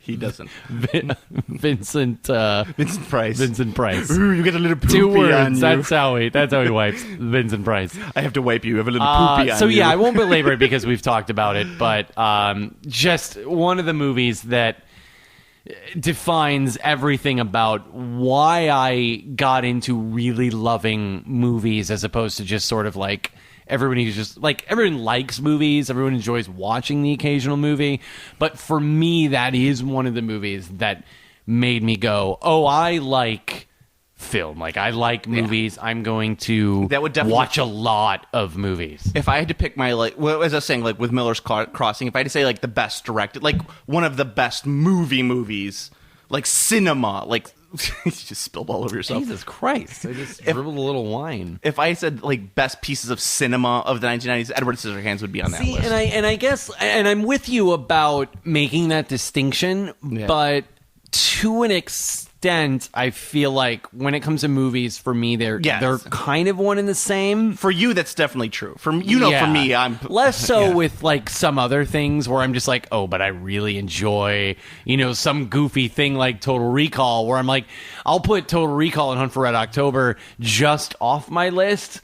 But there are better. There's Close Up, was that Kiarostami or whoever? Like, there's a lot of like really artful movies from that era. There's a lot of really great movies, like artful movies from that era, and I'm just like, they're not gonna make my list quite. But I recognize their greatness. But you're talking about, what I've said so far, Miller's Crossing and Edward Scissorhands, those aren't artful, obscure movies. No, Everyone's probably seen those. They're great. Yeah. Anyway, your number one. And your number one. And my number one is Goodfellas. Goodfellas, the only movie that could top a list of movies from 1990. I don't that know year. What else? It doesn't even come close. What else you could say? The movie that lost Best Picture to Dances with Wolves, which is probably one of my least favorite movies of all time. Next to win Best Picture? Well, definitely or just period. I'll put to win Best Picture on that one next to like The English Patient. That movie is a slog to Don't get tell through. Brad. The English Patient is one of Brad's top 5 movies. It is. He's told me. Brad, a mutual friend of ours. Sorry. Yeah. So the movie Goodfellas. Where do we start off with Goodfellas? The Goodfellas is everything that's great about Scorsese movies. Where you love people who are awful. Like, you want them to do nothing but succeed in this movie, even though they are awful, awful people, because he does such a good job of making you love them. For as long as I could remember, I wanted to be a super soldier. That's what we needed. Martin Scorsese's Captain America. Where Captain America grows up in Brooklyn and becomes a mobster. Because in reality, nothing's more American than being a gangster. Sharon, that was all we had. That was all the super soldier serum we had. I'm sorry, I flushed it. The Nazis were coming. What did you do? God, we could spend an entire 2 or 3 podcasts just talking about Goodfellas. We won't, but I mean, Dice, I think that the key thing to Goodfellas is it just. What makes it so good is that you do fall in love with the characters in like a very familial sense. You want to be friends with De Niro. You want to be friends with Ray Liotta. You want to be friends with Pesci in that movie. They make it look so cool while also showing how incredibly flawed the whole system is and how screwed they are. Yeah, this is not something to envy, and yet. You kind of want to be in it. Yeah, and I think that's the key thing. You want to be in it, and it's such classic scenes in there. And I always joke that like I love turning off the movie right after Ray Liotta gets out of prison, because then he gets addicted to coke, and the movie takes like this really weird heart racing down spiral where you're just like, oh god, I don't want anything to do with this. And it's intense. Debbie Mazar's in it, and you're like, I don't want to look at Debbie Mazar. Ned Beatty's looking for helicopters that are chasing him. You see those helicopters? It's so intense of a movie. Yeah, and at the same time, I feel like that's what a good movie does, is it makes you really love the protagonist of the movie, and when he's his own antagonist too. You got Billy Batts, and it's so many classic scenes and all of that. And my wife hates Goodfellas. Mine does not care for it either. She says this is not a movie for me. It's a man's movie. It's not a movie for me. Yeah. Did a little personal on it. There was one time a couple summers back where I pretty much cut my finger off with a bandsaw, a table saw actually, and I had to go to the hospital. And my wife came and picked me up. I was like, I cut my finger off, and I'm like, Diana, you need to come pick me up. And she's like, okay. And then I call her back. I'm like, I just threw up. I think I'm okay. I'm gonna drive myself to the hospital. She's like, no. She was with me in the hospital room as they're stitching up my finger, and as I'm waiting to get my finger stitched up, Goodfellas is on TV, and I'm high off my ass on hydrocodone and morphine. Probably morphine, yeah. And I'm watching Goodfellas, and I'm like, this is as good as it gets. That's it. Yeah. That's the right frame of mind to watch that movie. And you know what the best part about it was my wife had to be there with me, and she had to watch Goodfellas with me. So here's my Goodfellas story of recently, I didn't cut anything off. But for some reason, I was sitting there, and I don't remember, it was Christmas time, like 2 or 3 years ago. I think it was like 2 years ago. And I'm sitting there, and I really wanted to watch, because they play Frosty the Snowman by the Ronettes. Yeah. And so right after Lufthansa I was sitting there, and I was like, I really wanted to watch Goodfellas. I was obsessed with watching Goodfellas. It's Christmas Eve.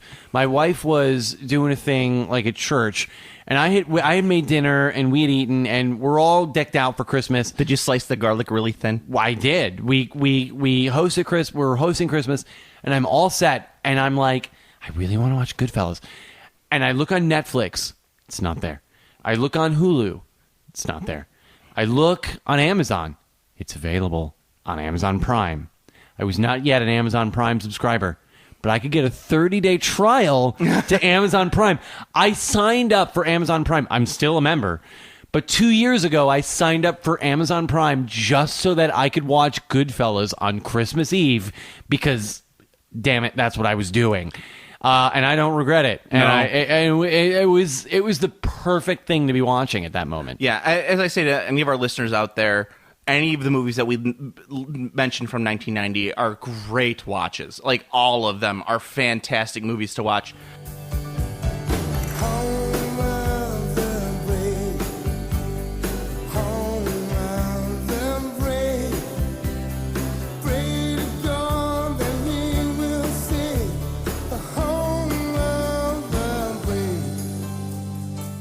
All right, so Captain America, the 1990 direct-to-video movie.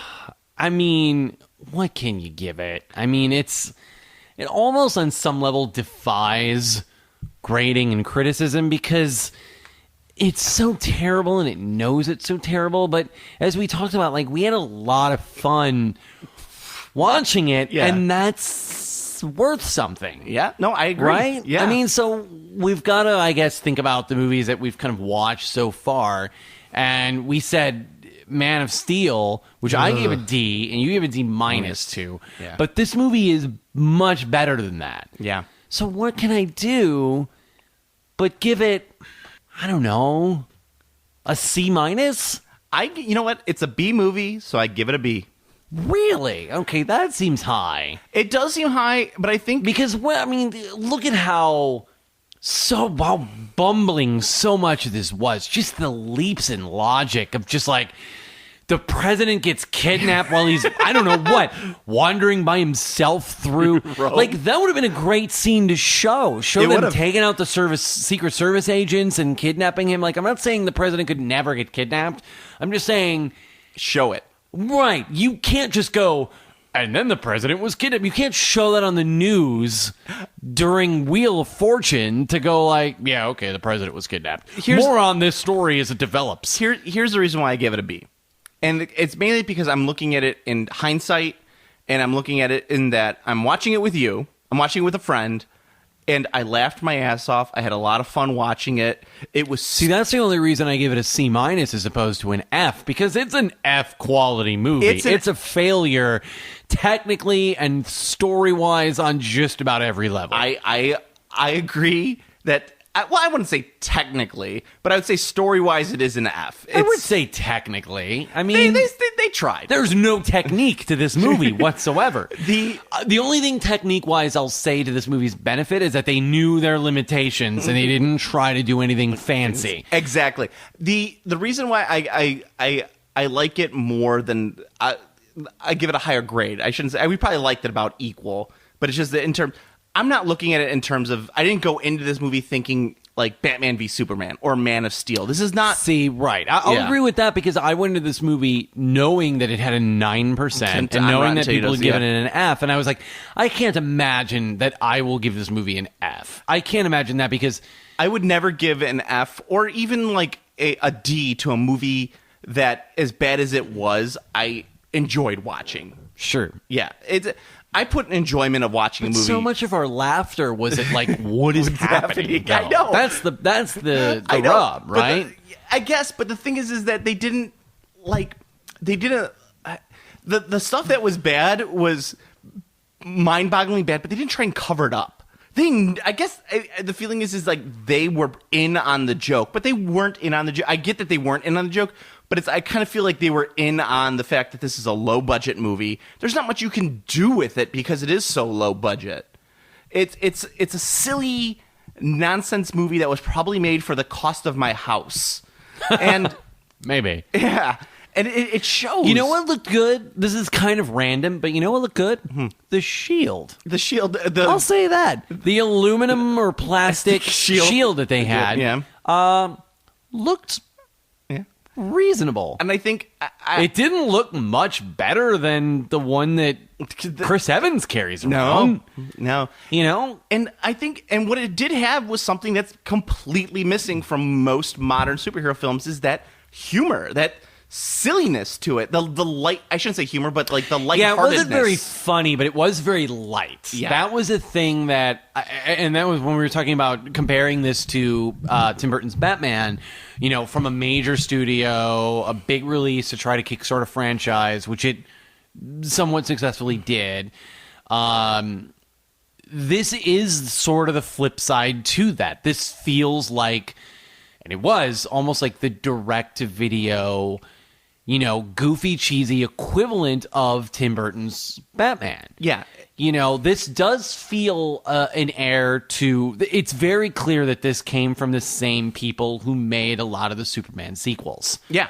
They understood what it was to take a comic book and put it on screen. Yeah. They understood that, and the era was such where they had no choice but to kind of frame it a certain way, and they couldn't do what, say, Watchmen did, where they're like, we're going to take, or Batman v Superman, or any of those where they say, let's take a particular run of comics, a particular story from a particular writer or artist, and let's put that on screen. Coming at it from that perspective, they were just like, Captain America is a cartoon character. Let's make a live-action cartoon. Like, that's exactly what they did here. Yeah. And there's no way they achieved to be with this movie from a comic book movie standpoint, from a movie standpoint. I can't even begin to rationalize that. I mean, I gave Batman v Superman a C-, and as much as there's parts of that movie I liked, I left that movie going, what? This movie, I'm like, I'm not going to think about this movie later, except for the fact of, like, this movie is so completely silly. But I think that it's just like that hindsight. Like, if if we were watching this in 1990 and we were doing a podcast and people were like, what's a podcast? What is the internet? What is the internet? You could get pornography on it? We put this on a listserv. Yeah. She's on a Unix computer. I'd probably hate it. I would probably be like, this is stupid. Like, the Goodfellas just came out. Like, how's this going to compare to Goodfellas? But in watching it now and watching it and framing it as I had in my mind, it was fun. I would watch this movie 100 times more than I would watch Man of Steel. Oh God, I agree. I agree so much. And then that's the difference. And that's why you're on this podcast. You are the movie guy. You will look at this critically. I'm going to look at it as a fan, as a guy who enjoys a movie like Total Recall for the three boobs. It's like, this is enjoyable. Most other big budget stuff, not as enjoyable. Yeah. Yeah. This movie is unfairly maligned. I will give it that. If you look up this movie, and on IMDb, I think it has a 3 out of 10, and that's harsh. Like, no, it's not very good, but this is one of those things where, like, I think a lot of the people rating it either have never seen it or saw it once a long time ago and just remember that the effects are kind of bad, and, like, Cap is kind of jumping, and then they cut. Like, he jumps and they cut. Like, and then they cut and he's landing. Like, it's very, very cheesy. He's wearing loafers. But it is not at all like... I'll say this. This movie is consistent from the beginning. It's very consistently constructed. Like, this is not made by people who have never made a movie before. Yeah. Albert Pion has a decent number of credits to his name, including Jean-Claude Van Damme and Cyborg. Prior to making this movie, like, this movie was made by people who know how to make a movie. It's just unfortunate that I wonder about that 80s version that they might have made. Mm-hmm. Like, what that could have looked like. I think it would have been a very different, sort of a weirdly remarkable movie. And unfortunately, given the studio situation and the budget and everyone was in debt, and just the fact that this movie is even still available to be seen is super weird. Doesn't really jive with the reality of the era. And now let me put another caveat on my grade of a B, is that you gave it a C-, and I completely think that's a fair grade. Especially, I get where you're coming from with it. I just enjoyed it a whole hell of a lot more. We enjoyed it, I think, the same, but Yeah. you're not. You're just like wee, exactly. And I'm like, but it's kind of terrible in its own way. But I'm not willing. You know, the fact that someone could give this movie an F shows either that they do not like fun, or it's pretentious, or they're just super pretentious, and they're just like, this movie is just the effects are bad. Like, there's not even really that many effects to speak of. Like, you just have to go with this movie and just watch it and be like, God, this movie is so goofy. And this movie would have been infinitely better if it had come out, let's say 3 years old. Let's say 87. If this movie came out in 1987, if they had a little bit more of a budget on it, and let's say they gave the script another go around, where they just filled in some of the gaps. Right.